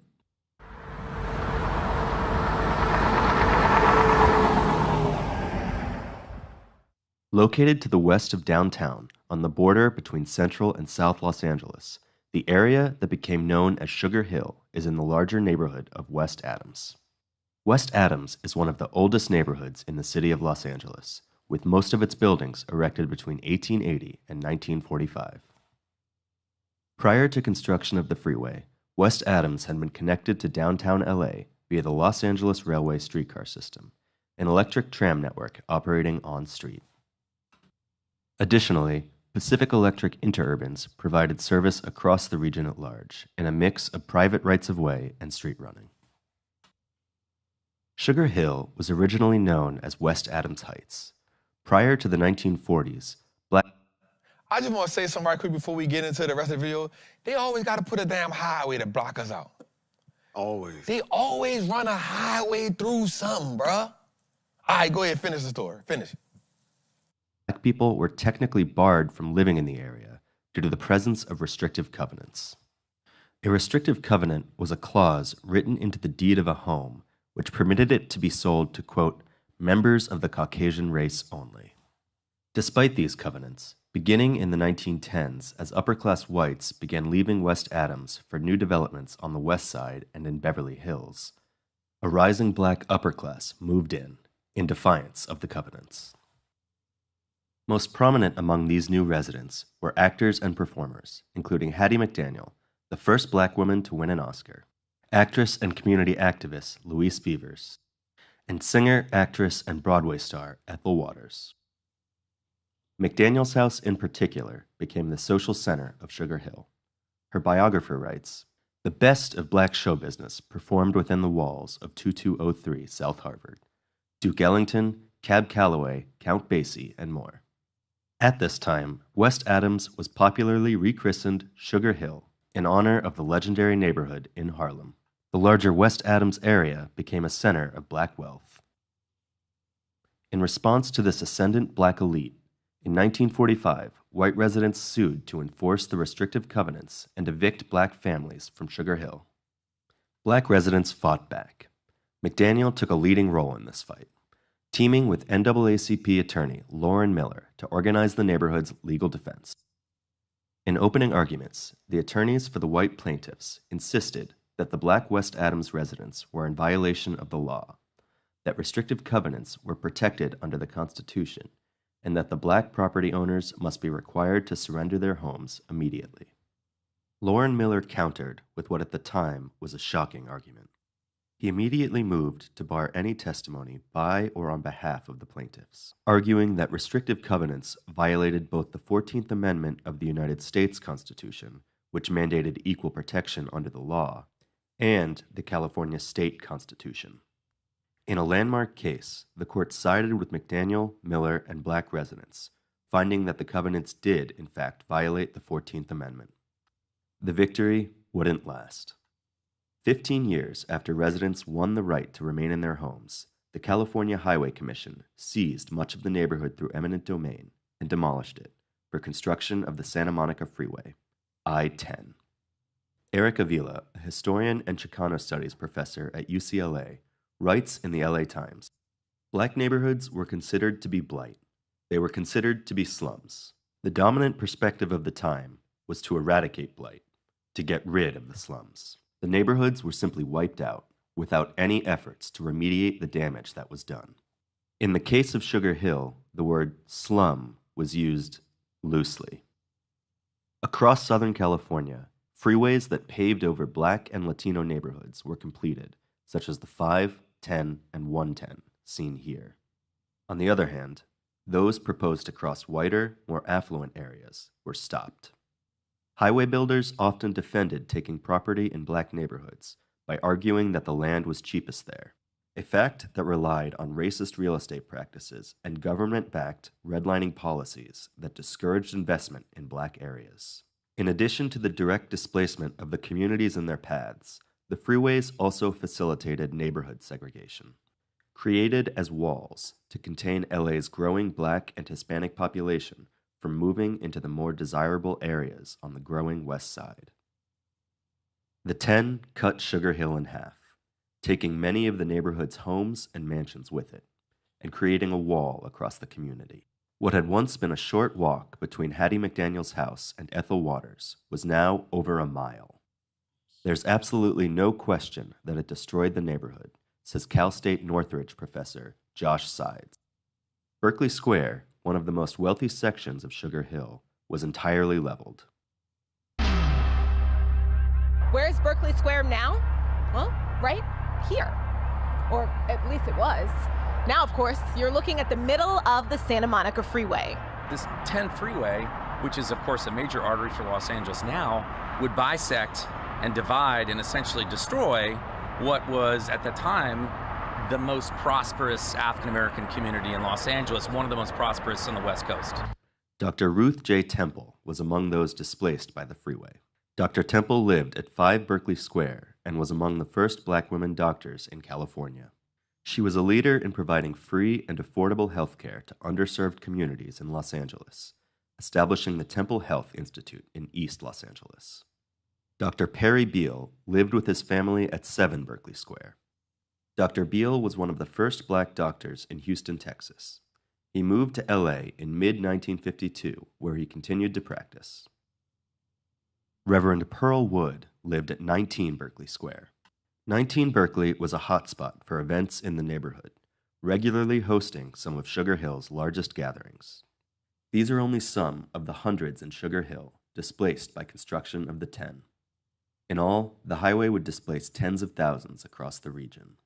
Shortly after construction of the freeway, the LA Sentinel wrote, "The road could have been built without cutting through Sugar Hill. However, in order to miss Sugar Hill, it was said that the route would have to cut through Fraternity and Sorority Row around USC. Fraternity Row still stands, and Sugar Hill does not, so you know who won out."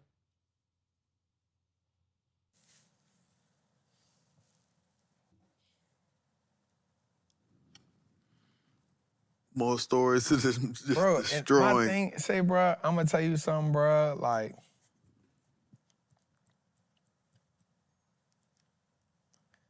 nobody can never say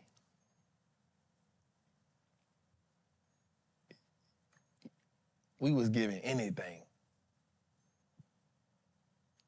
Every time, bro, just think about that. All right, so just think about imagery for a second. You're young, you black, you coming up, You like, yo, I'm about to go to Sugar Hill, dog.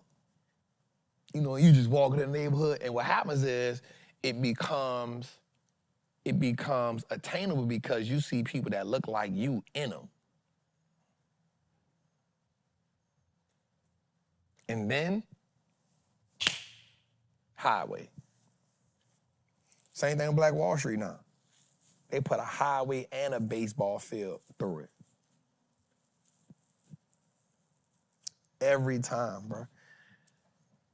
So it goes back to something that I want to tell you something about what I said earlier. We talked about it on the show. It's about recalibration, right?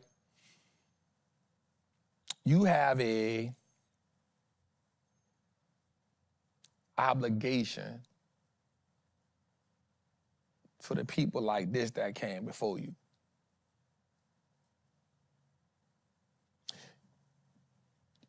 There's no reason why you can't duplicate it. There's no reason why we can't duplicate it. Right? And here's the thing now, we have more information, we have accessibility to making more money, more wealth. Right? We can do that. There's no reason why we can't have another Sugar Hill, Black Wall Street, yada, yada, yada, yada. You can create them. But we gotta learn how to be in unison. Let's go a little further, man. I just want y'all to really, this show is about education, but it's also about let's looking at the facts, y'all. Like, I be wanting y'all to leave here with another sense of pride and another sense of, I bet.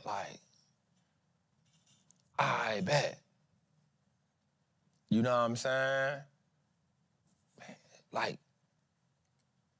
it's not just about stocks. It's like, yo, like, that's what's so dope about the trap of the week, It's because we gotta feel like a sense of responsibility. Like, damn, like, imagine all the stuff that people before us had to go, and we can easily be like, oh, well, this generation, yada, yada, yada. You be the change that you won't see. You be the change that you won't see around the people that, you know what I'm saying? And so for me, I'm gonna say this, y'all, like, this why I be saying, like, I don't got time to be at war with nobody on the internet, yo. We got bigger fish to fry. We got bigger fish to fry than saying, I'm the best this, I'm the best that. I got bigger fish to fry. I'm looking at it from a bigger perspective. I had to talk on my team, and then we talked about, yo, the reason why we got to get the media part right is so that we can create imagery. Imagine we creating a movie around something like this. And it's easy to create now because we got the stories. These trappers of the week give us the stories. AI allows us to do certain things. We start writing movies and start doing things that depict us, and we putting them on YouTube, and we putting them so you can see them. And I got more fish to fry.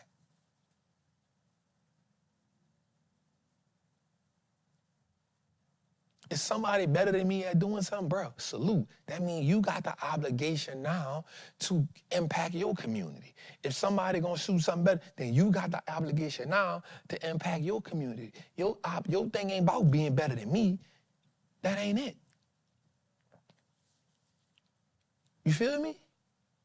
It's about me saying, hey, bro, we get anywhere between 3,000 and 6,000 people that come watch Trappin Tuesday at one time every Tuesday. Guess what? We got an obligation to make sure they can see themselves different, that they can see what's possible, and that they get the information.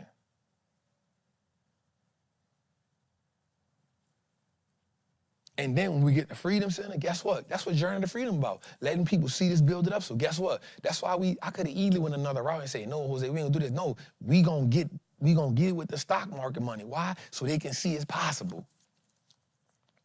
And we're gonna build it from start to finish. You know why? So they can see some of the mistakes, so they can see it's possible. So when they come in, they're like, ooh, bet, got it. Got it.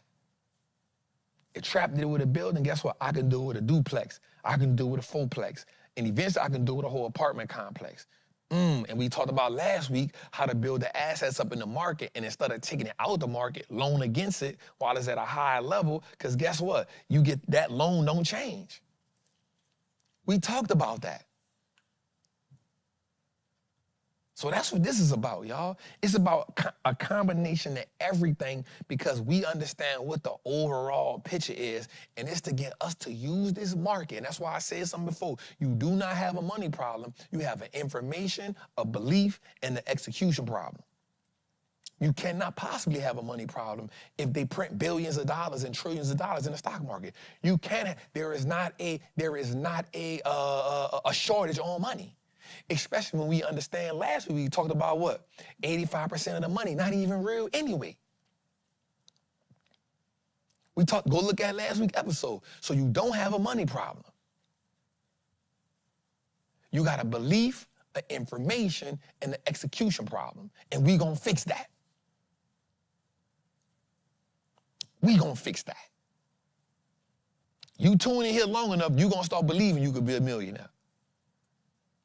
You tune in long enough, you gonna start, hey, every trade get me closer, every play get me closer. You stay here long enough, you gonna start expecting to be a millionaire. And that's when the light bulb switch. That's when the needle goes, when you start believing it till you start expecting it. That's when we done move the needle a little bit more. That's when we done took a quantum leap from believing something to expecting something. There's certain people that believe they can be a millionaire, and there's another group of people that expect to be a millionaire.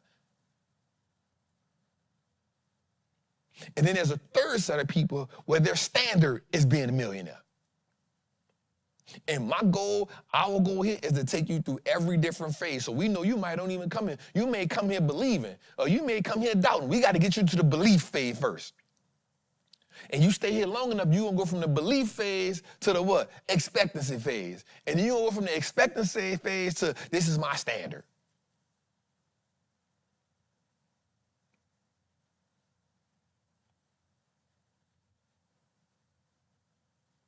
And it takes for us to see stuff like this to understand that there were people that fought their tail off. Why the hell we can't do it? Let's go a little further. All right, man, let's get to this word on the street, man. All right, so investors traded a record 6.6 trillion worth of stock in 2025 for the first half. Tariffs, volatility, and war in the Middle East couldn't slow down the buying spree by individual investors. Shout out to y'all dope asses. As they traded record amount of stocks for the first half of the year. Retail investors, how you say that word? LaShawna, say that word. Cumulatively? Cumulatively. Come on, there we go. Listen, come on, huh? Come on, God. I ain't mad at you. Come on. I ain't gonna butcher it. Yeah, don't fake it either. I ain't gonna butcher it. Look, first thing I did, I said, okay. Mm-hmm. Context clues. Yep. Cume. I know the first one is cume. Cume, I'm there. I know the last part is Ellie. Ellie. I gotta get the middle. It wasn't lining up. Look, I'm mad though. You asked LaShawna, like you just ran past me. I wasn't going to you. I wasn't going to you. What that, Jose? That ain't your strong point. That ain't your strong point. It definitely. You like, dog. Jesus.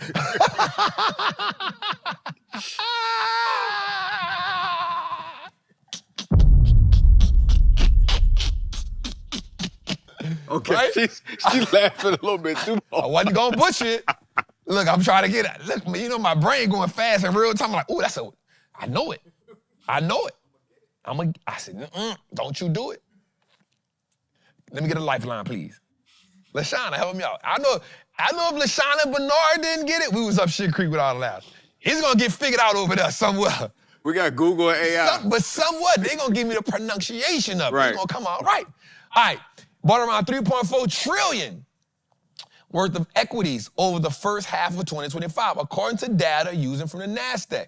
Right. At the same time, they sold about 3.2 trillion worth, bringing the total of trade over 6.6 trillion. Let's give ourselves a round of applause for that. First, let's print some money. Next, give ourselves some cheers. Second, let's set it on fire. See, man. Like me, man. Let Mitch talk right quick. I love the game. Pussy, All right. man. So here's what I love about that. We got to give credit. We got to give credit, and I've always given you all credit for how dope y'all are.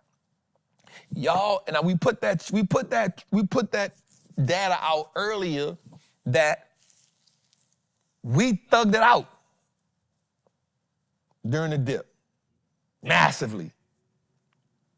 For the most part, we was there, we switched, we pivoted. Salute to y'all. Now I'm gonna tell y'all something. If you thug that out, it ain't nothing you can't thug out. You thugged that out for 8 weeks, y'all. You went through every emotion. It don't get no worse than that. It don't get no worse than that. So just know, 6.6 trillion worth of stocks, y'all, first half. That's the retailers. Y'all was trapping y'all ass off. Let's go a little further, Jose. All right, first half. Now, you know I got to give y'all some data. The one thing I'm going to do is give y'all data. And so far, we ain't been wrong in our data that we dropped, right? As we position ourselves, anytime you get a 5 to 10% first half gain, historically, that's a bullish signal for the S&P for the rest of the year. Let's work it down, right? The S&P performance up year to date between 5 or 10% at the midway point of the year. Watch this, y'all. 50, 52, 59, 63, 71, 72, 76, 71, 2012, 2012. You ended the year, year to date at the end of June, 5%, 5%, 8%, 9%, 8%, 5%, 8%, 6%, 6%, 4%. The Q3 return, now that's the difference. This is where it gets really, really good at. Because from July to September, we hit Q3. Watch this. 9%, minus 1%, minus 3%, 3%, 2%, 7%, 5.8%, minus 3%, 3%, 5%. On average, it's a 2%. On average, it's 2% higher. On average, you get 2%. The median is 3%, and 73% of the times, it's higher. Let's break that down. Once you get to June, the third quarter is July, August, and September. On average, that Q3, you get a 2% gain. The median is a 3% gain, but 73% of the time, Q3 was higher. Okay? So let's go a little further. The final 6 months, which is July, August, September, October, November, December. 5%, 5%, 6%, 6%, 8%, 4%, 10%, 10%, 5%. Right? And then the last, you ended with 21, 6, 8, 11, 13, 25, 25, 25. Now, 2012, you had 13%, 93%. On average, you finished the year with another 13.8%. The median was 13%. Watch this. Let's go a little further.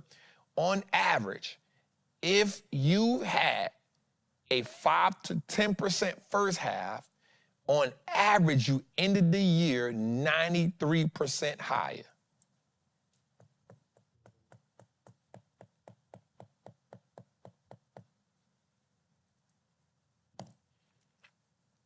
All right, so what does that tell us? That says, based on data, from 1950 to now, if you had a 5 to 10% first half, you have a 93% chance of ending the year higher. Now, here's how we're going to coincide with that. Watch this, because Goldman Sachs did something too today. They put out a stat. Goldman Sachs raised the price target of the S&P 500 from 6,500 to 6,900.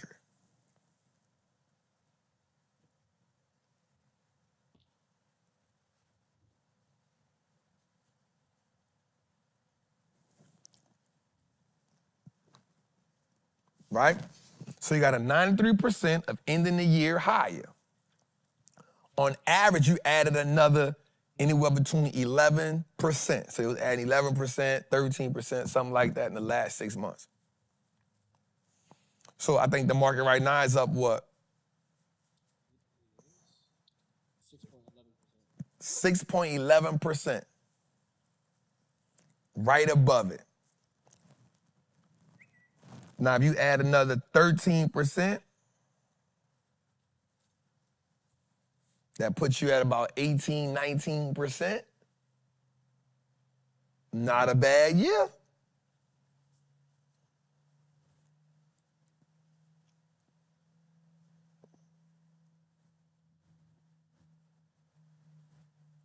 Not a bad year.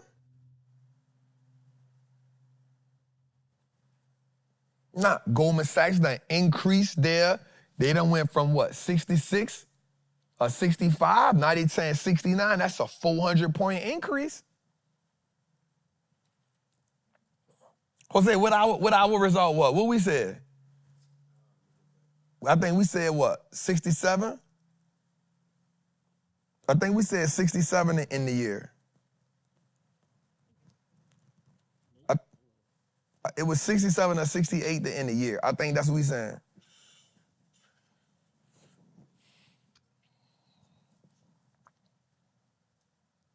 I think we had 67 or 68 to end the year.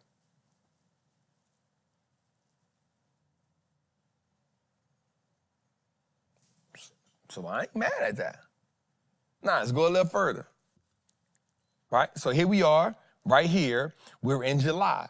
Now, we understand, I've said this before, I said it's a several, I said 68, and 68, good job. Yeah. I knew it was somewhere like that, so 68, I said 68. So I'm saying, Goldman, what we doing? What we doing, Goldman? About another 11%? Shit, I ain't mad at that. All right, so here we are in July. Right, so we have June. So here we are. We understand that July is the best, typically the best month is because the first 2 weeks are usually insane. Now, the last 2 days have stumbled July, right? Started off pretty good. The last 2 days have stumbled it. Let's see, right? But in my mind,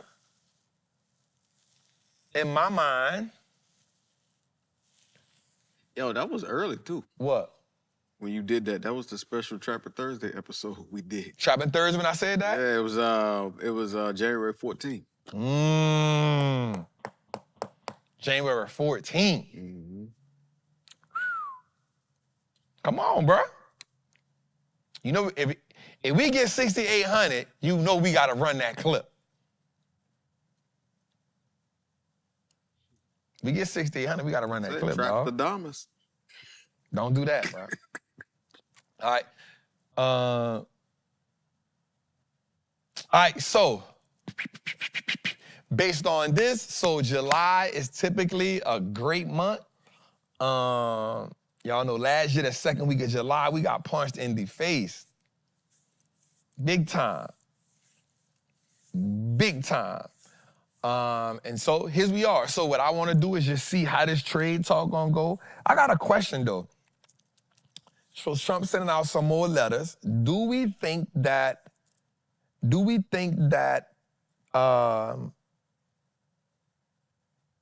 those letters will be responded to by August 1st? Or do you think that bruh is about to go all in? Do you think we going backward? Do you think we going back to April, whatever?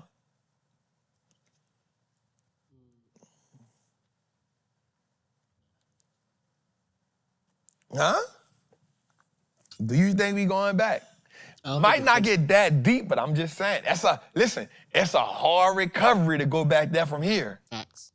And I'll say the reason, like, he reacted to that anyway, because he saw the bond market. So if we go down there, I mean, the bond market gonna react to that too. So, I mean, he probably I'm just saying, even if we go half, if if we go halfway back. Yeah. I don't think intentionally. He hasn't been like, he's still, him. So I'm saying, crazy. do we go like, cause now, I'm gonna be real with you. Now, it's a thing now. Now it's like, hey, I'm telling y'all what we doing. And Scott Bassett done came out and said, hey, he gonna go back. Y'all playing, sign the papers. Them papers. He gonna sign them papers. Real talk. That's a coin toss. Them papers, dog. Them papers. Say, I'm gonna tell you something, bro. You gotta really love this game, dog. You gotta love it. All right, let's go a little further.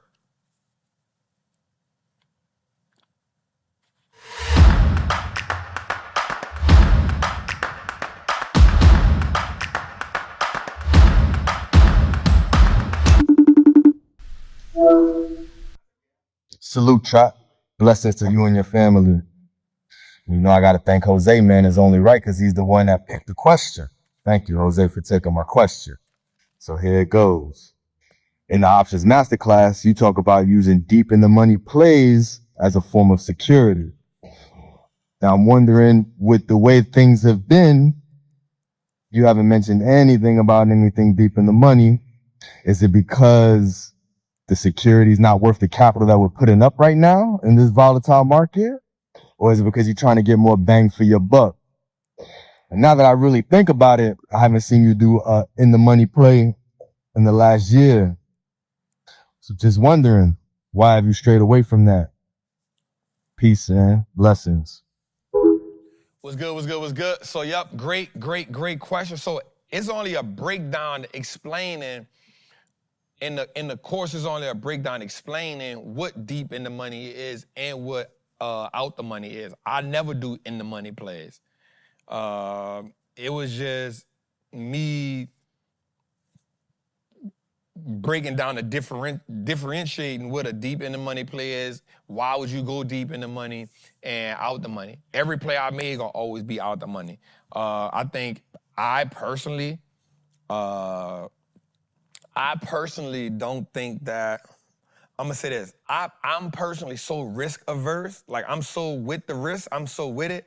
I'll always go out the money. You know what I'm saying? I'm willing to take the risk. But when you go in the money, you're baking it in already. I'm willing to go out the money every time. Every time. I've never, ever did an in the money play. But for the purpose of the options masterclass, I had to explain to people what OTM is and what ITM is. And so, yeah, I'm always out the money every time. Every time I'm out the money, which is why you have the formula, the calculation. But every time, I'm always out the money. You know what I'm saying? I'm always out the money. I don't care about I'd rather the safety be in me adding some months to the play than the safety be me buying a play that's already in the money. I don't have a problem with it, but it's just not mine. You know what I'm saying? It's still not mine. So, yep, let's go a little further. Great question, King. Yo, what up, Trap? Yo, thank you for taking my call, yo. Hitting you up, this is Rudy, calling you from Toronto, Canada. And, yo, I just want to say, yo, thank you for everything that you do, bro. Yo, you have no idea how you changed the perspective of my thoughts, you know what I mean? Everything is just different, man. Love what you do, bro. Jose and the whole team, respect to you guys also, yo. My question is, so couple plays I seen you post in the Patreon, and it wasn't like what you thought us in the options masterclass. And I was wondering, like, do you still follow that source that you showed us in the options masterclass, or is it different? Because as a new trapper, it's confused. Like, I understand it, but it's still a bit confusing for me. Like when I want to make a play, I follow that source, but then when I see post a play, it's different. So I just want to know if we follow that source still. No? But again, man, thank you for everything. And thank you for taking my call, Trappin. I appreciate you so much, bro. I look up to you, big bro. Enough respect, yo. Bless. Go, bro. From Toronto. Let's go, brother. So yep, I still use the sauce. We just haven't. So because we in so first of all, bro, man, I appreciate you, brother. You So know he what I'm said saying? sauce. Sauce, yeah. I thought he was saying source. No, the sauce. So there's a part in the option Yeah. masterclass called Yeah. the sauce.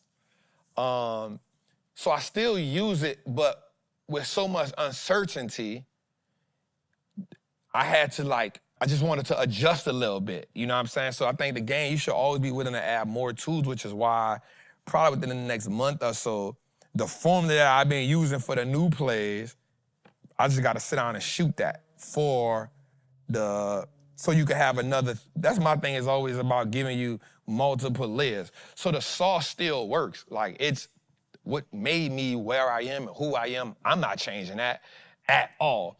But if you notice some of the plays I've been making, they only really been 90-day plays. The expiration been on 90 days, maybe 4 months. So before, everything was 5 months, 6 months, 8 months, right? So they still work. Literally, if you'd have gotten the same plays I got in and just made it a 6-month play instead of a 90-day play, bam. If you'd have used the same formula, it would have still worked out. But for me, I just shortened the model because I wanted to really tap in on the technical side. So what I'm gonna do is probably once I come back from out the country, I gotta make another trip. I'm gonna record that part of it too. So I just started using shorter expirations. This is pretty much all I did. Started using technicals to give me shorter expirations on it. The goal now is gonna be, once I feel like we get some more certainty, because there's still so much uncertainty in the market, right? What I'm gonna do now is use the same sauce for the longer play, and then be in that longer play, and then use the technical that I'm using to probably get in that same play, but eat on it from a shorter time period. You know what I'm saying? So I'm gonna really be using both of them at the same time. You know what I'm saying? So that's still the go-to. You know what I'm saying? So, but if you got the option masterclass, probably give me a month or two, man, because I'm going to add. I just told Jose the other day, we got to reshoot some stuff for that. So I'm going to add what I'm doing now, the exact formula that I'm getting right there. Jeremy said it's just a more stable market. So as a trader, as an investor, you got to be willing to keep adapting to the market, right?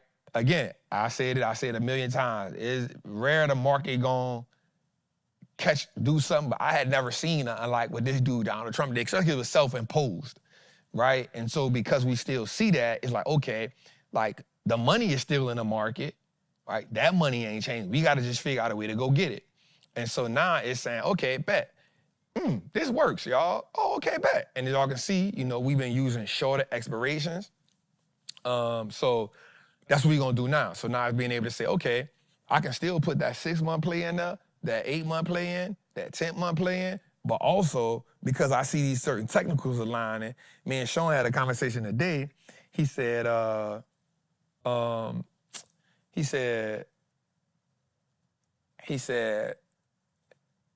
was using one strategy before, and I'm noticing you getting into these continuations. He was like, I don't really be using them joints. And I was like, bruh, I'ma still use the old. This was the exact kind. I said, I'ma still use the old strategy. The market got to get a little bit more stable, but I'ma now be using this strategy for the shorter term. So now I could do a 30-day play. I mean, I could do not a 30-day play. Excuse that language. I don't want to say that because he almost got excited when I said that. I can use a 60, 90-day play. 90-day gives me enough, and then still be in the same play at in a 6-month call. So, but I don't advise that until you that strategy I was using there. I feel like I got that one down pat. I think that, and I think this was another thing we talked about today, is I don't think you should move to a second strategy until you've mastered one strategy.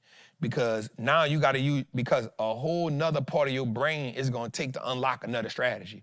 And you got to be willing to take some losses. You got to be willing to do some things. to move around. So for me, I think you should master one strategy before you move to another strategy. Because what's gonna happen is if you haven't mastered one strategy and you try to learn another strategy, as soon as you get in trouble, you're gonna go back to the other strategy anyway. You know what I'm saying? Whereas trying to navigate what you learn from this strategy. So I think the goal should always be to add more tools to your box. But once I see like, notice I didn't say we went to, people been saying like, Trap, we still in the same market. I'm like, hell yeah, 30 to 50%. We ain't changed. You know what I'm saying? We ain't changed. Notice we've been taking profit off runners. Like once they take some profit and then you still let it run, you take a little more. So that shows you right there that it didn't change. The psychology behind me saying a 30, 50% market hasn't changed. So, yep. That's the goal behind it. And man, I just want to tell you, man, thank you so much, brother. I appreciate that love, that call. You know what I'm saying? I appreciate that, fam. Thank you so much, man. Let's go. Hey, what it do, Trap? It's your boy Malik. Salute to all the trappers.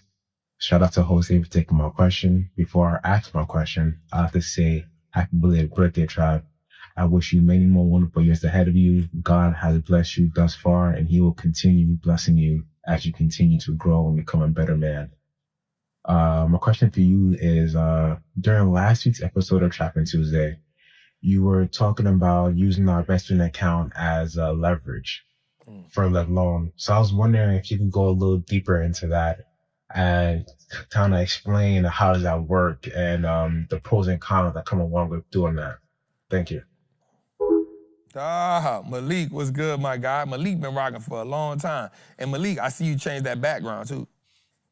He was still whispering. I used to think Malik was in jail. Hey, he was still whispering. No, I had to boost it up with AI. I'd be like, bro, what did you say, Malik? He be whispering. Hey, what did I used to think Malik was in jail, you know what I mean? Malik, you in jail? You like, no, I ain't no damn jail. Trap, what? Nah, so essentially, Malik, is simple, man. It's explained. Of course, there's some more nuances to it, but I think I talked about it a little bit earlier. So let's say you get your investment account to, I don't know, 50, 60, 70, 80. Let's say you get to 100 grand, right? And let's say you need to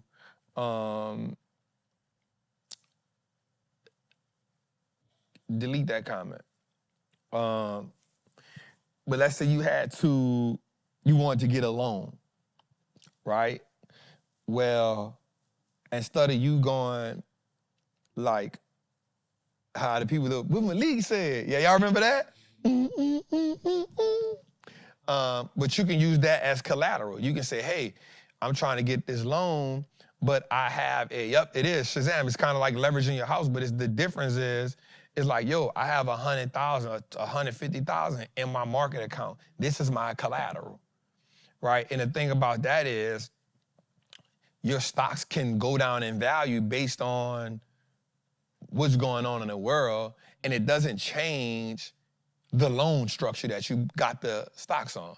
So if you got 100 grand and you go get a $50,000 loan, well, let's say the stock's not worth 100 grand no more because we had a February situation and the stocks is now worth 40 grand. Well, that loan doesn't change.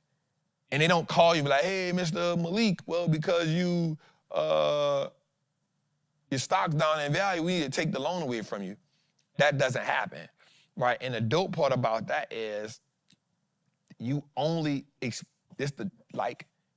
unlike a regular loan that you would get from the bank or something like that,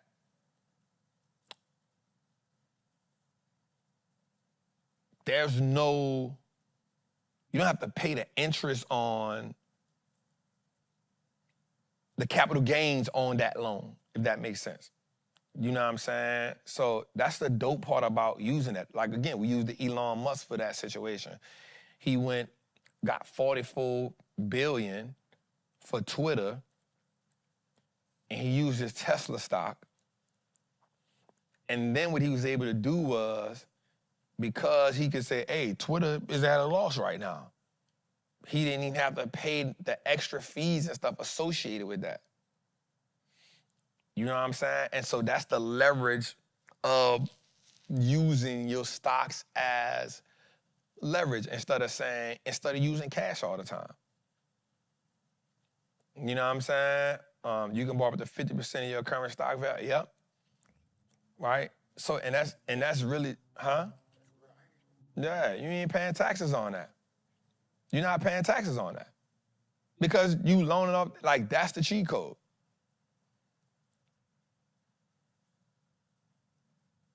Let me see. I can't trust you if you can't write in cursive, so I need to know. Nope, I can't. I write like a doctor, shit. Bro, that was the most random comment. Yeah, don't trust me, then, man. Bro, you know, I 'Cause I still can't write cursive. Yeah, don't trust me. I can't write. I write horrible. I I look at my own writing and be like, damn, I wrote that shit? So, yeah, don't trust me, fam. But, yeah. So, again, you're not paying no taxes on that because of that. Unlike you using your hard-earned capital, right? And that's leverage in itself right there. You know what I'm saying? That's a hell of a, you took the word, that's a hell of a cheat code. Our biggest issue is, and I said it before, we don't have a money problem. We don't have a money problem. We just have an information, a belief, and an execution problem.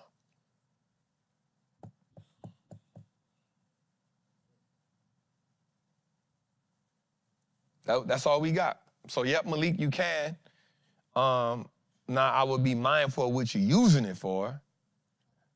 You know what I'm saying? That goes into something different. You know, now, me personally, I wouldn't get that loan to go trade stocks with. Right? I wouldn't loan against my market account to go trade stocks with. That ain't it. Can you explain to the people why? Well, because you want the loan to be an asset that pays off the loan. So what he did was he loaned the money from, security-backed credit. So what he did was he loaned the money from his Tesla stock to go buy a business that he's gonna let produce cash. So the first year he wrote the business off as a loss because it didn't really make no money for him.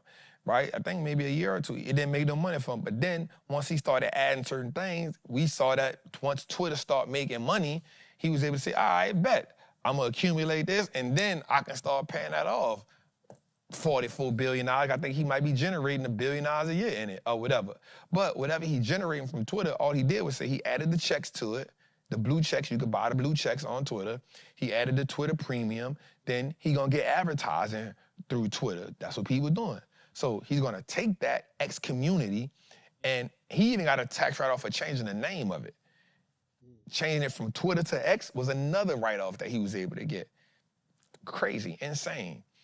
So if you got 100, you got 100 stocks, you took out 50 loan, you want to put that back into the market? I would not. Can you explain like a worst case scenario? Like, let's say, for example, like you lose the whole 50. That's the worst case scenario. You take the loan, put it in the market, and lose it. Now you about to lose your stocks.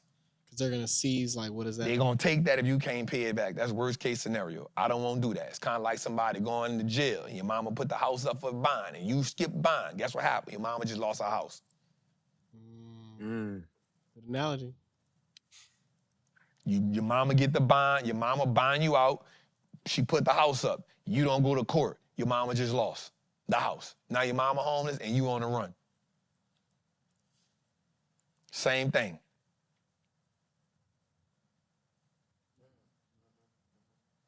Same thing. Now, the dope part about it is you don't even, somebody said it, I was about to say it, but you don't got to pay it. That's what made it so dope. It's tax-free because he loaned it off his stock, so that's tax-free right there. But the second part is the interest rate on it probably low, and you probably ain't got to pay it back right then and there. But what I'm saying is I'm not going to get no loan based on my assets. If I'm not going to buy another business, like if you get that loan, go get you some real estate. That's what I would say, dude. Take that loan, go get you some type of duplex or fourplex and you can use a first-time homeowners program. Why does that make sense? Because it's at a 3% freaking, Once it start cash flowing, now you can use the cash flow from the house to pay that off, but you good, because now you ain't come up off no cash. You use your stock portfolio.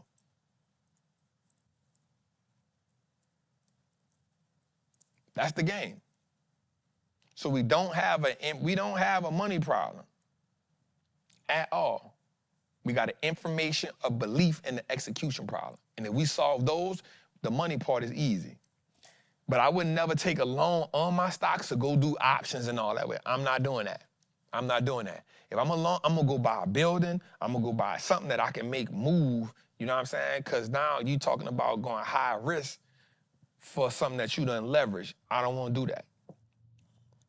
Let's go a little further.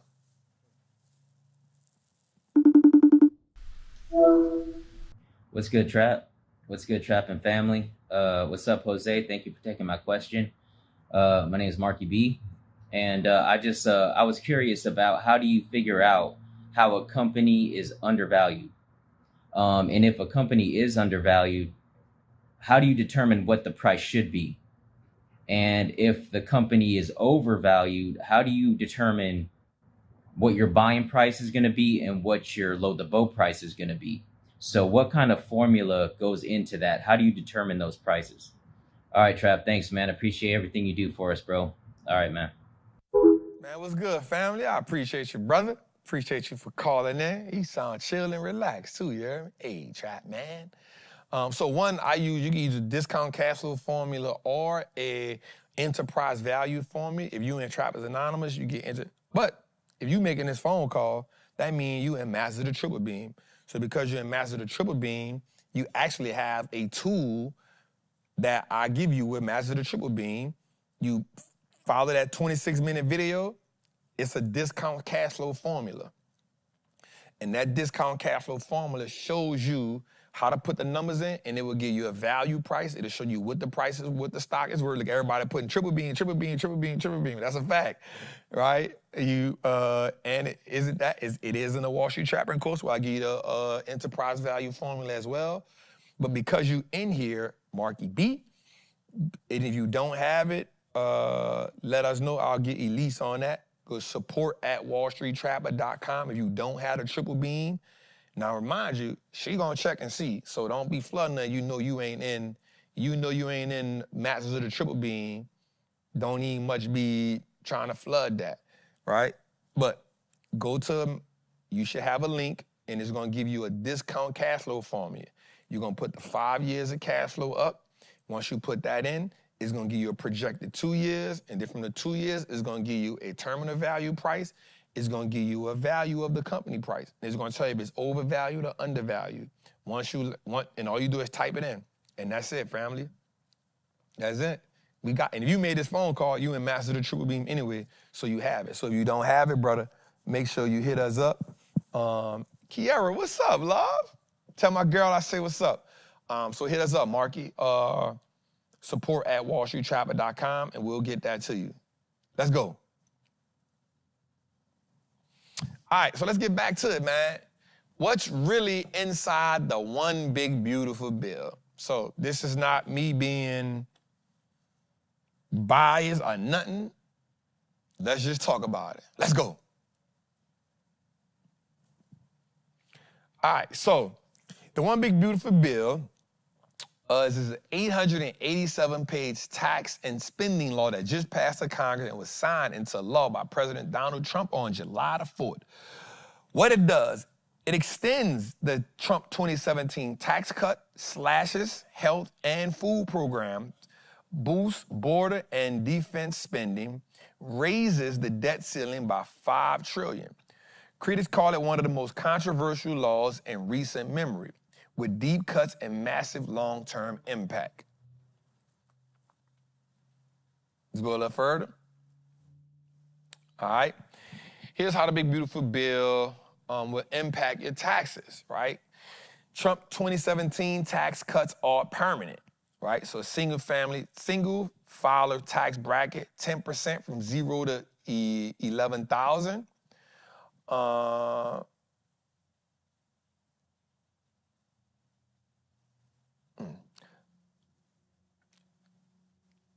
Kobe the Kid. Why you don't feel like a trapper no more, bro?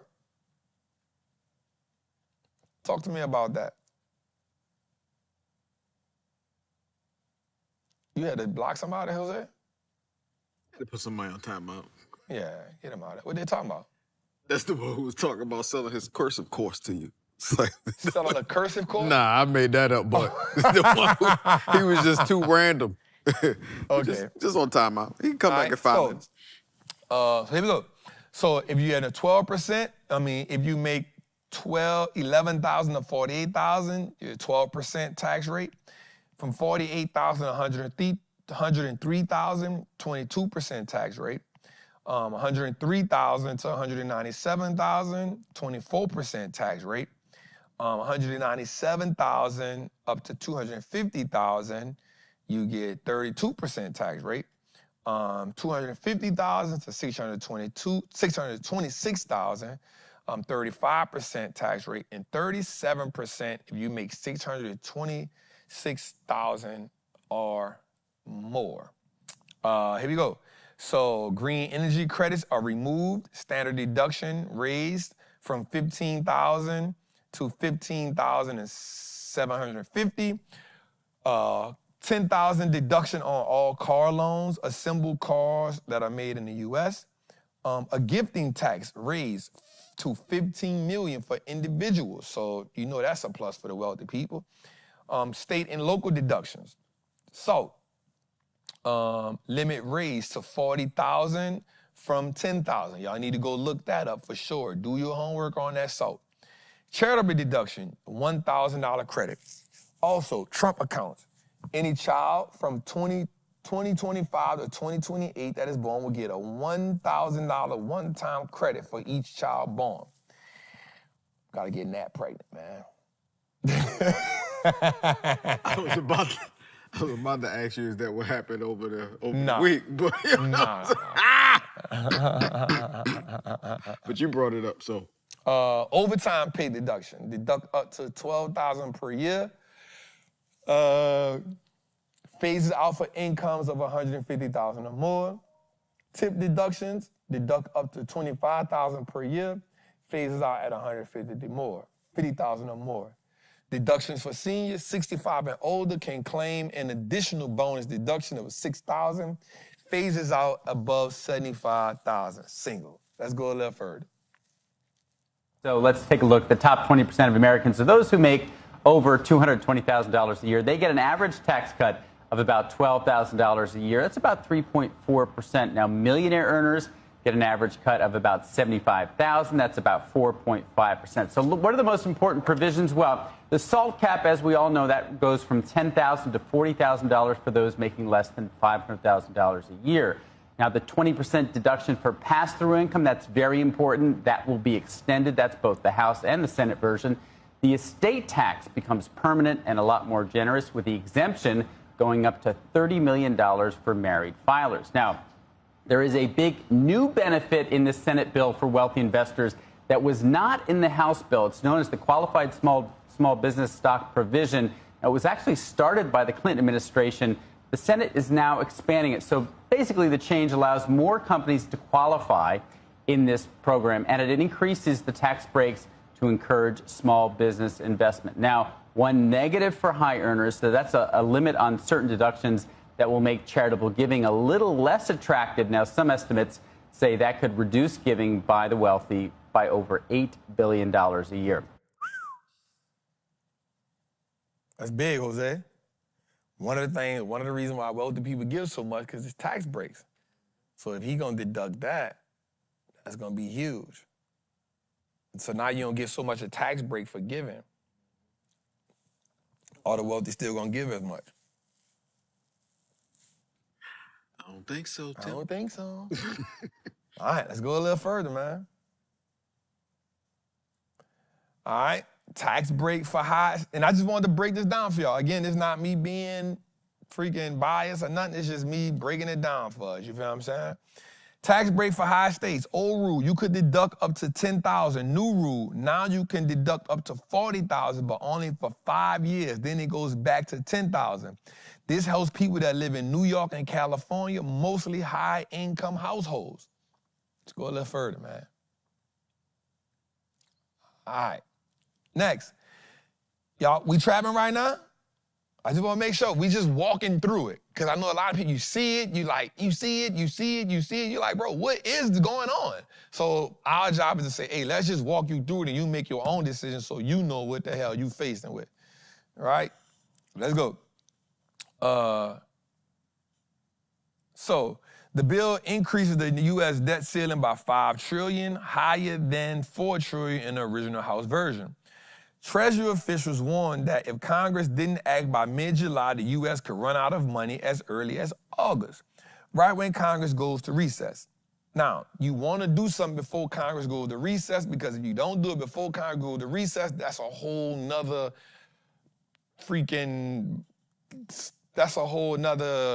burden that could happen.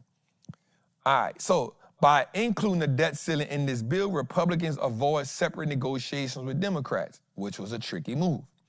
The bill passed using a special method that only needs a simple majority, not the usual 60 votes of the Senate. Let's go a little further. We hear a lot about the rising national debt, but will the burden ever become so large that the U.S. goes broke? Technically, that's highly unlikely, at least in a traditional sense. And that's because the U.S. borrows in its own currency, meaning that it can always print more money to pay its bondholders. So if the U.S. can't actually go broke, then why should anyone take these levels of debt seriously? If the Fed can just print out money and solve the problem, why should anybody care about an implicit default? After all, we've heard for years that this is an issue, and so far nothing's happened. I asked this very question to former Treasury Secretary Robert Rubin. And I've said this before, a different moment, because we are on the threshold or the cusp of this uncharted territory we've never been in before. I think that these dangers are real, and I think all the discussion that has taken place in the past, although it hasn't had an effect at the time, maybe, hopefully, somewhat better prepares us to deal with might lie down the road. The concern is that excessive money printing could lead to inflation, which would push up interest rates, and that could create issues for the bond and foreign exchange markets, slow down the economy, and have major national security implications.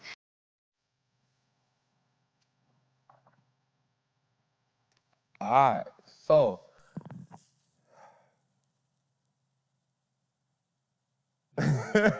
Yoshi say, bro, this shit is so weird. It really feel like our money is worthless. My friend, by George, I think he's got it.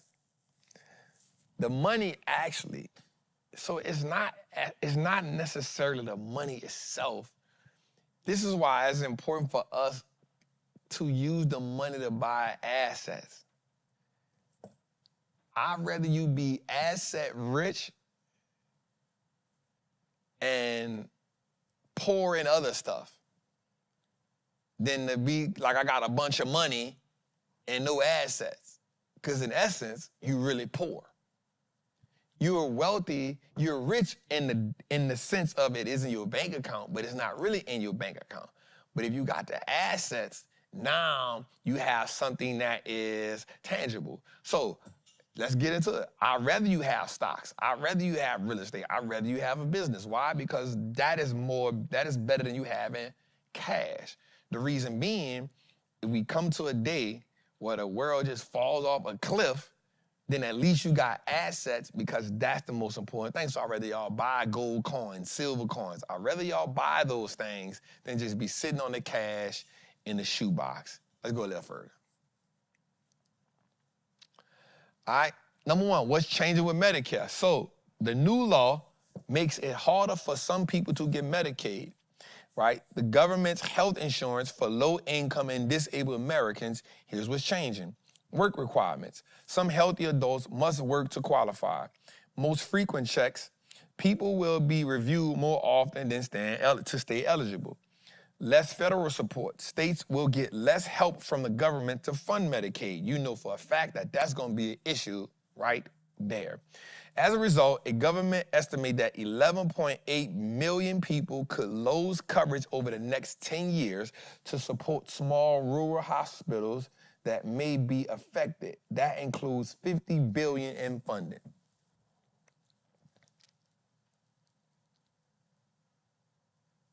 That means a lot of people gonna lose Medicare. Medicaid. Go a little further. All right? Billions for the border. $45 billion to build and expand the border wall. $45 billion to add more space in immigrant detention centers. $30 billion for hiring and training ICE agents. So Trump has always said how heavy he is on the border.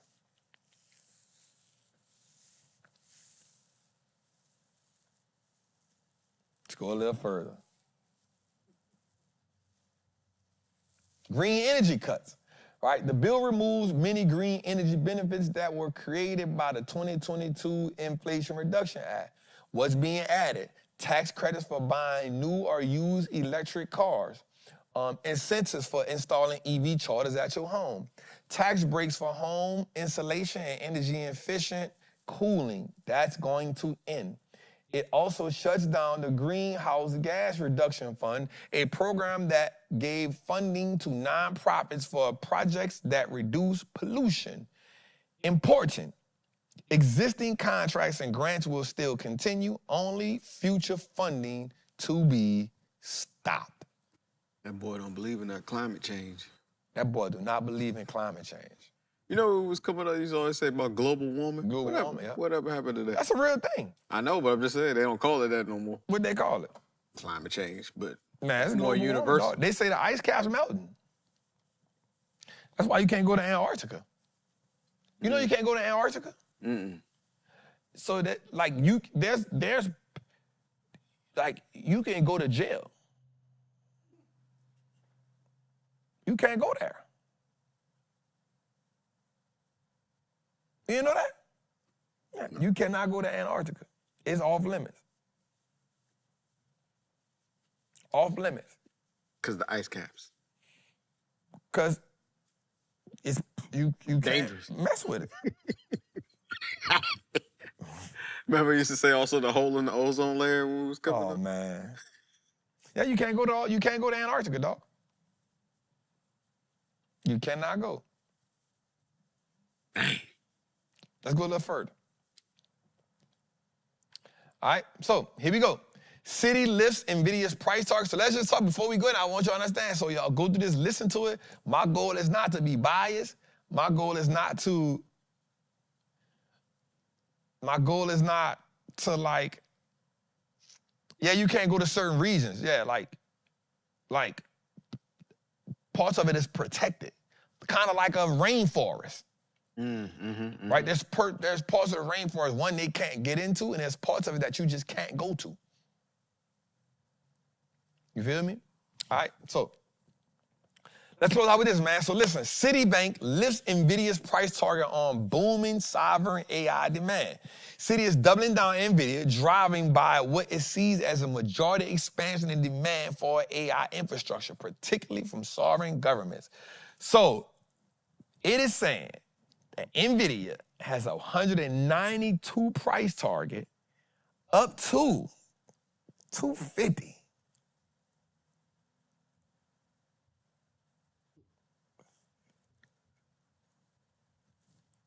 Somebody say something. I don't want to go there anyway, and I'm with you, my brother. I'm with you, family. There's no need for me to be, I'm a tropical man. Take me to Anguilla, take me to Jamaica. There's no need for me to want to go to Antarctica. It's cold there. Why? Polar bears, penguins. Didn't Trump put tariffs on the polar bears? I don't want to go there. Why do I want to go there? Right? So there's the average is, bro, a 192 price target on NVIDIA? 250 on the high end?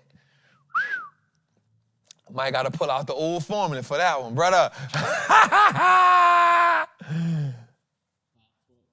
Come on. I think 9 months out, just hold it. 12 months. All right, man. So look, man. What we got? We got one more? We got more? No, let's go then. All right. This is good right here. Watch this. Apple loses top AI exec to Meta's hiring speed. Apple Inc.'s top executive in charge of artificial intelligence model is leaving for Meta platforms. Another setback in the iPhone maker struggling. I'm going to tell y'all something, bro. I'm telling y'all, Mark Zuckerberg, that's the old Mark. That ain't the new Mark. The new Mark don't look like that. The new Mark got a streak or something in him right now. Listen to me. Nobody is poaching people like Mark Zuckerberg. Me and Sean just talked about this earlier. He poached 8 people from OpenAI. So listen to me, and listen to me well. Bernard, we gotta go poach some people, dog. I don't know if we can pay what they want though. Mark is issuing out 8-figure salaries. Mark gonna get the unicorns, I'm telling you. Unicorn behavior only. So you know OpenAI is the revolution. That's what you get your chat GPTs from. He went took 8 of their leading people and brung them to Facebook and said, I wouldn't dare do such a thing. Offer them all 8-figure salaries. Stop playing with me. Your pockets ain't deep like mine. You still asking for money, bro. I don't gotta ask for no money. Savage beast. You still trying to raise money, bro. I'm not trying to raise no money. I'm worth 200 and something billion. I'm the 3rd richest man in the world. My pocket's deep. I'm gonna give 8 of your people, top people, 8-figure salaries. It don't get no more savage than that. And you can't do nothing. You like, damn. I thought y'all was loyal. You got me. You know what this is? You know what this is. It's a stick-up. It's a stick-up. It's a stick-up. It's a stick-up. 8. Listen, he went got 8 of your people and gave them all 8 figures.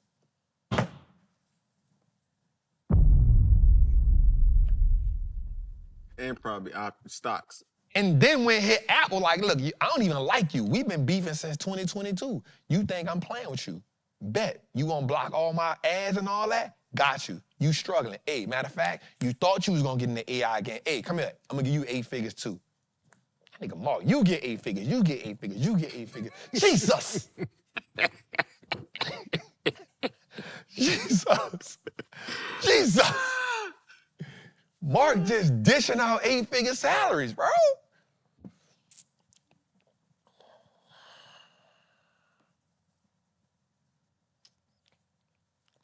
Mark my word. Mark my word.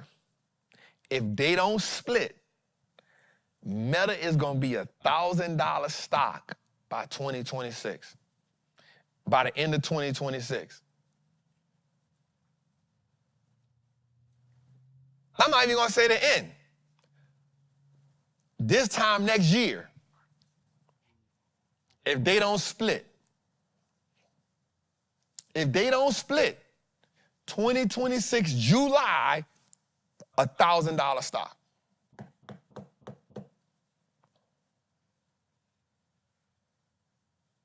If they don't split. If I ain't learned nothing else, here's what I learned from what Mark is doing.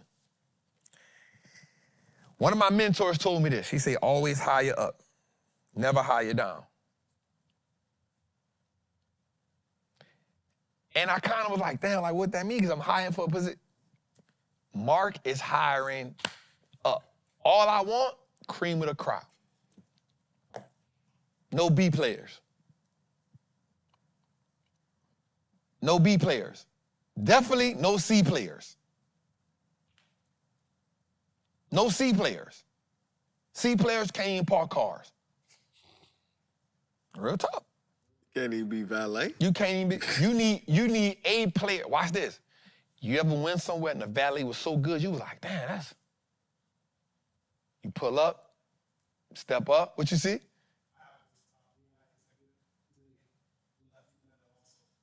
That's it right there. That's it right here. Apple's top executive in charge of artificial intelligence model is leaving for Meta platforms. Another setback. That's it right here. 8 figures. Stop playing. You get 8. Bro, all in. He all in. All in. How everybody leaving from your So house. watch this, bro. That's 9 people. That's $90 million. Let's just say if he gave them all $10 million. That's $90 million. You know how much he know he gonna make on them? Yeah, he got that. He worked 1 point something. The company worked $1 trillion now. Mm-hmm. What they gonna get from that? While Apple, you still struggling to make you trying to give me a new camera. Bro, I don't want a new camera no more. I need a new kind of phone. I need a phone that can drive the car for me or something at this point. That's what I need. I need a phone that can freaking take a drug test for me or something. I don't know. You feel me? Bro on another level. Bro going get the best and paying them like, hey, turn us around. We are watching right now is the evolution of this brand. And you would be foolish not to be a part of it. I remember, I said the stock is $98, 2022. Go get you some. I loaded up for me and my daughter. I don't gotta chase it right here. When it pulled back from the independent, when Trump did his thing, it pulled back to under 500. Go get you some. It's too high. It costs too much. I'ma wait till it goes. You know what we getting when people say stuff like this. Now the stock done went from $600 to $480, and you saying I'ma wait till it pull back to 200.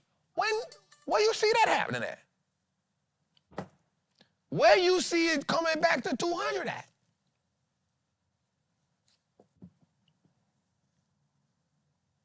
Oh, it's always gonna be an apple a day to keep the poverty away.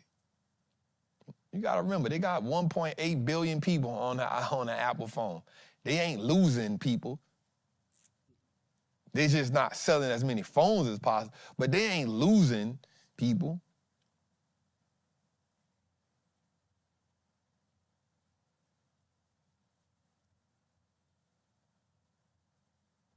You feel me? We are watching a brand. We are watching the brand say, hey, y'all think we just social media. Watch how we change the world. Again. Don't sleep on the again part. Market recalibration. Market recalibration. Don't act like he ain't changed how we interact in the world with this Facebook. Don't act like Meta ain't changed. Don't act like if we shut Meta down right now, the world gonna go crazy.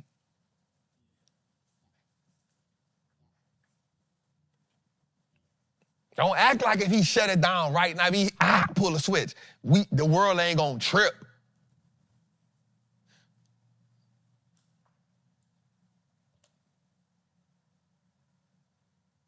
Nettie said, I ain't mad, I ain't listening to the 84.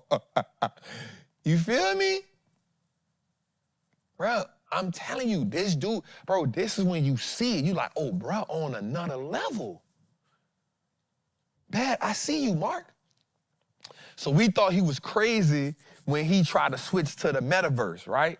He was just ahead. He was just ahead. He saw it. It's just, He saw it pivoting somewhere, and the thing is, he keep trying to be at the forefront of it. And you can't never hate on a person that's trying to be at the forefront, because watch this, when you at the front of it, you get to dictate where it go at. Definitely if you could afford it. Huh? Definitely if you could afford it. He can afford it. Mm-hmm.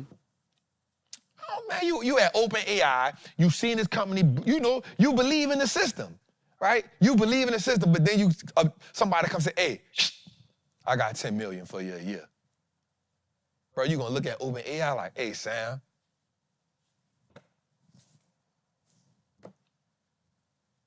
Bro, I got 10 million for me a year.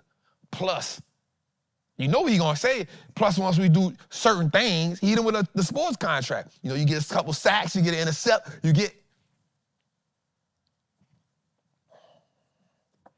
bro, you about to leave, Sam. I'm gonna holler at you, Sam. I'm just here for a career, dog. This long, and I know you coming up, but I need that 10 million now with the signing bonus.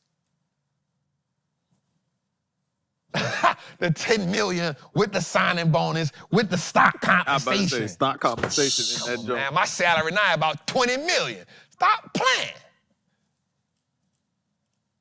A meta player did keep the stress away. I like it. That's it. That's it. That's it. That's it. That's it. That's it. Listen. And here's what we not gonna never do in the Patreon. We stack our bread so the market can't never price us out. So in Meta Don't split, you ain't never pricing us out.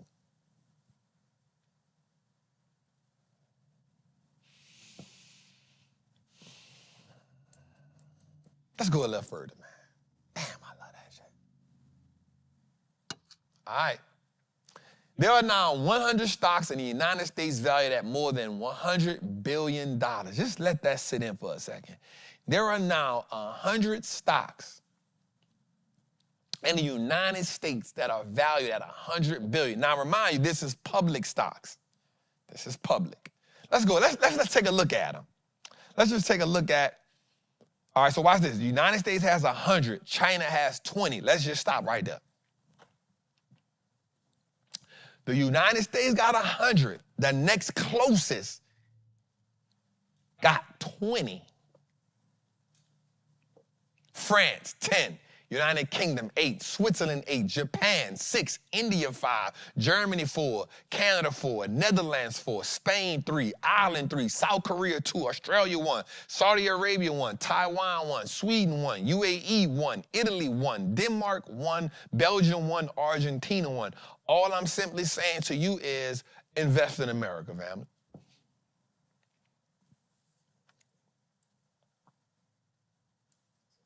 All I'm saying to you is invest. You can go live wherever you want to live at. Invest in America, family.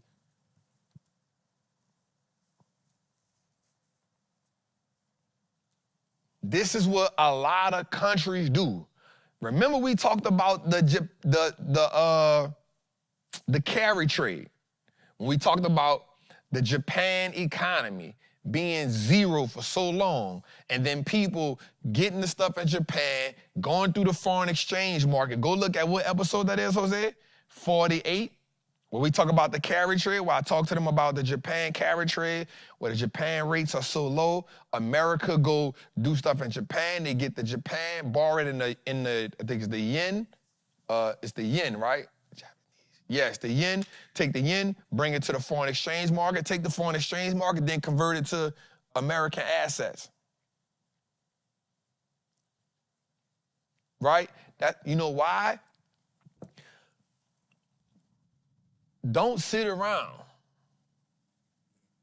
140. 140, episode 140. That's what these countries doing. All these countries, they invest in America. They invest in America. They invest in American stocks all the time. You know why? Because that American stock market is insane, family. There's no reason why, and I just keep putting this to people all the time. I say, listen, y'all on Facebook or Meta, whatever you want to call it, you arguing with people in the comments about their political views, about man versus woman, black versus black. Black man versus black woman. And all of that engagement, when Mark Zuckerberg do their earnings report every 90 days, they gonna say, hey, family household engagement, up. User engagement, up. Active time spent on the platform per user, up. And guess what that's gonna make? Then that's what it's gonna do. That's gonna drive marketing. So what that mean? More marketing dollars. What that mean? More ad dollars. What that mean? Beat earnings. What that mean? Stock go up. What that mean? Mark add a couple more $100 billion to his name. What that mean? The dividend increase. So he getting $178 million a quarter in dividends per quarter. That ain't they money. That's money. Look how smooth this is. He get $178 million a quarter from Facebook stock, which equates to about $712 million a year, and that's at $2 and something a dividend. What happens when he increases to $3 a a dividend. So every time he increased the dividend, now here's what he gonna do, because he real smart. Here's what he gonna do. 1 year, he gonna reinvest the dividends to get the cash. The next year, he not gonna reinvest. 1 year he gonna reinvest the dividends, so the dividends buy him more Meta stock. Now, mind you, he owns Meta stock with his own personal cash, and then he gets paid in Meta stock when Meta do certain things that the board of directors signed off on. So he took his own personal money, bought Meta stock, the company that he owned, and now the company that he owns pay him dividends and buy him more stock. If that ain't cold-blooded, I don't know what is. And so while we on the app, not me, but while we on the app arguing, because all I do now is post gifts to people. That's all I do now. The best thing I could have ever did was take them gifts that Rams be putting, and all I do now is post gifts on people's page. The laughing gift, the crazy gift, that gift, and that's all I do now. Right? The gift says everything I need to say. But while you arguing on the gift, watch this.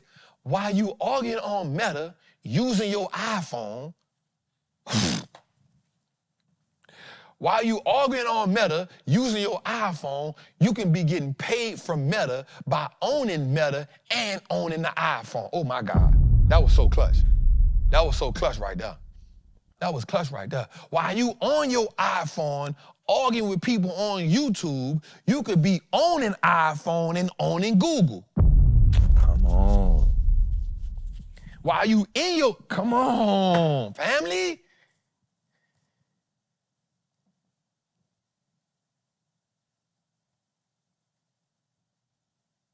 And then it said, that's all I do. I don't even comment words no more. I just put the GIF in. Boop.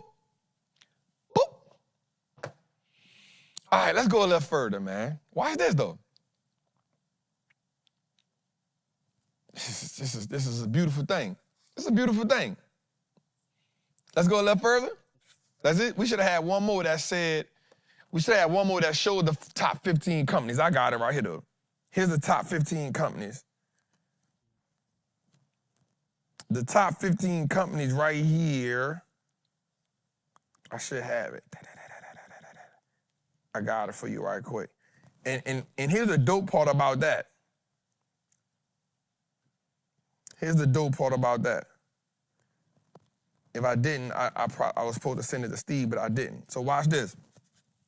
Huh? Watch this. The top 15 companies are, watch this. NVIDIA, 3.4 trillion.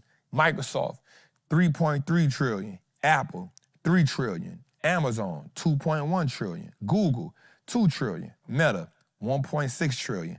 Broadcom, 1.2 trillion. Tesla, just floated under that, I think it's 1 trillion. Berkshire Hathaway, 1 trillion. Walmart, 800 billion. JP Morgan, 740 billion. Visa, 700 billion. Eli Lilly, 674 billion. MasterCard, 528 billion. Netflix, 518 billion. You telling me out of 1, 2, 3, 4, 5, 6, 7, 8, 9, 10, 11, 12, 13, out of 15 companies, you don't own none of them? And that's just them. That ain't counting the whole 100.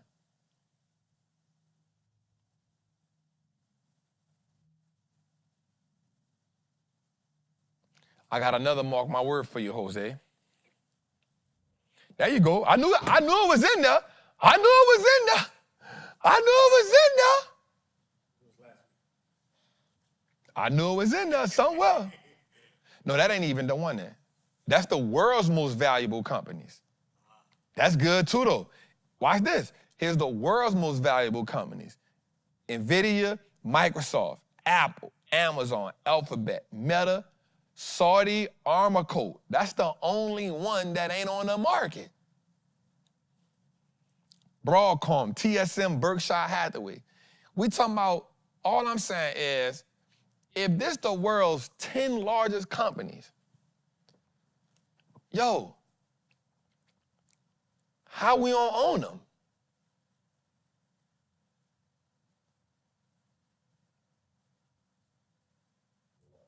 $1 trillion companies and we not owning them?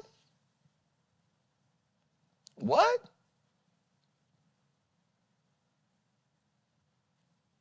How you really saying you want to build wealth and you don't even want to start a buy and hold portfolio just on, bro, don't ask me what companies to own. Go pick the top 10 most valuable companies in the world and start there.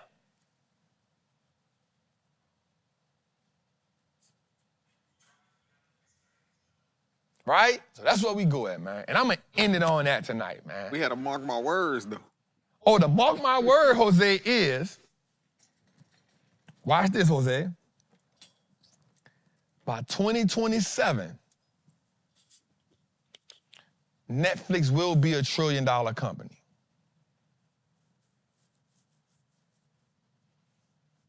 It's worth $518 billion right now. So that means they got to add another $500 billion in market cap in about 18 months. Netflix will be a $1 trillion company. I was wondering, what will the stock price have to be in order for that to happen? They probably gonna split by then though, because it's at 1,300 right now. Well, it's at 12, but it was at 1,300. So it's probably gonna be like a $2,000 stock. It's gonna split by then for sure. Mark my word. Here's how you know. Every time they drop they're investing so much money in streaming.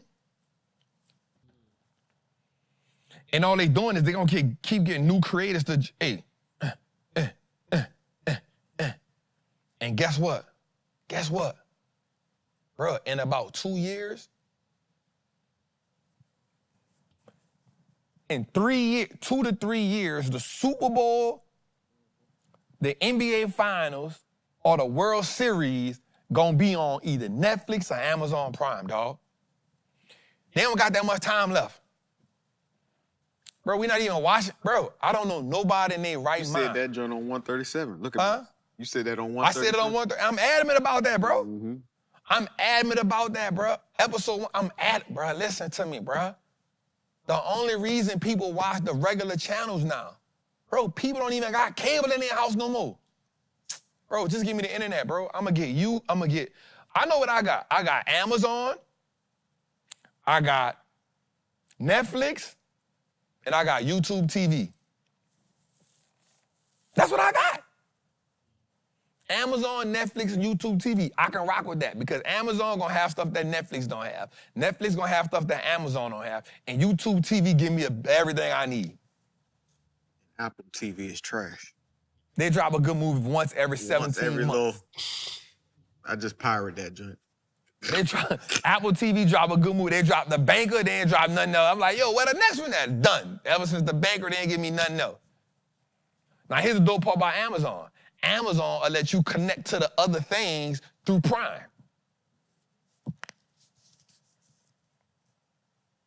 Apple TV, I don't got it. But here's the thing. Everybody you gonna have something, right? But here's the thing. So some people saying, Trap, I got Max, I got Tubi, I got I got such. Everybody gonna have something. Somebody say in a hot ass Fire Stick for sure, but I ain't even gonna listen. I'm quick. Listen. Changing my life. You feel me? But that's it, bruh. That's it. So, believe it or not, Amazon Prime, Netflix, one of them in the next 3 years, bro, Prime, it might happen sooner than that. Because guess what? They got that money. Bro, Amazon's so dope, they paid the fine to the other people for the NBA thing, for the rights to it. They say, hey, y'all can't do that. They say, hey, shut up. Don't even worry about that.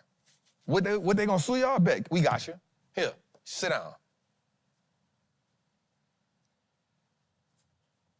What you got, B? Mm-hmm.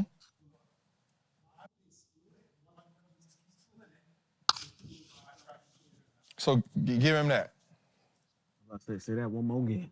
All right, so the question is, Netflix stock will probably split. Mm-hmm. A lot of companies split because retail investors can't afford the stocks. Yeah. Now, if people, especially retail investors, can buy fractional shares now, why would a company like Netflix still split? So think about it like this. It's more to it than just that, than just the retail investor, but look at it from this perspective. Let's say Netflix does a stock split. If they split, I can still buy a whole share. If you buy a fractional share, you buying a piece of a piece of a piece of a share. More people want to buy whole shares. Now, people don't like me when I say this. I would rather you go save up to buy a whole share than buy a fraction share. It's just my personal opinion. Here's why. A whole share is only a piece of it's only a piece of the company. A fractional share now gets broken down into 1/100th of a piece.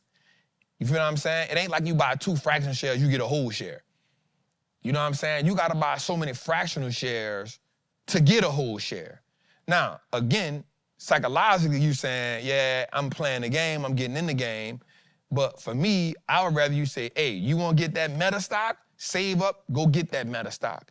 Now, that fractional share, now you're getting you're getting 1/100th of a piece. That don't move the needle. And as much as people don't like when I say that, I'm realistic with you. You know what I'm saying? And I'd rather you save up to own 1 share than to just, and I don't want to discourage you, but wealth takes sacrifice. Right? They not stock splitting, but also the stock splits also is so that they can give them to employees.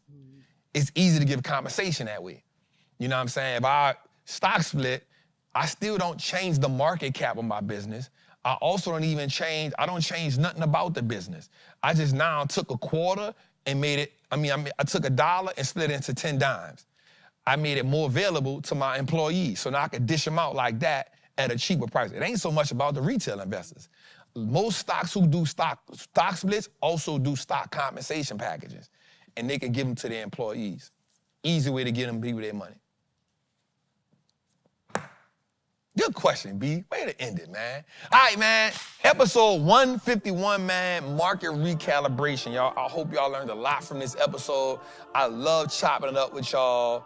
You know what I'm saying? I love chopping it up with y'all. I love spending 2, 3, 4 hours with y'all every week, man. I love y'all. I appreciate y'all. Listen, we got some, again, remember tomorrow, we're going to resume the following week with Journey to Freedom. Make sure y'all go to the Wallstreet Trappin page. We got a lot of content out there dropping that's educational. Make sure you come on this page, go check out the old Journey to Freedoms, go check out all the old stuff we have, but also make sure you go to Google Play, make sure you go to Spotify, make sure you go to Apple and download everything we need. Also, make sure you get your merch, man. And I'll see y'all on the Patreon. Come join Patreon, come join Trappers and Knives, man. I love y'all, I appreciate y'all. Y'all have a good night.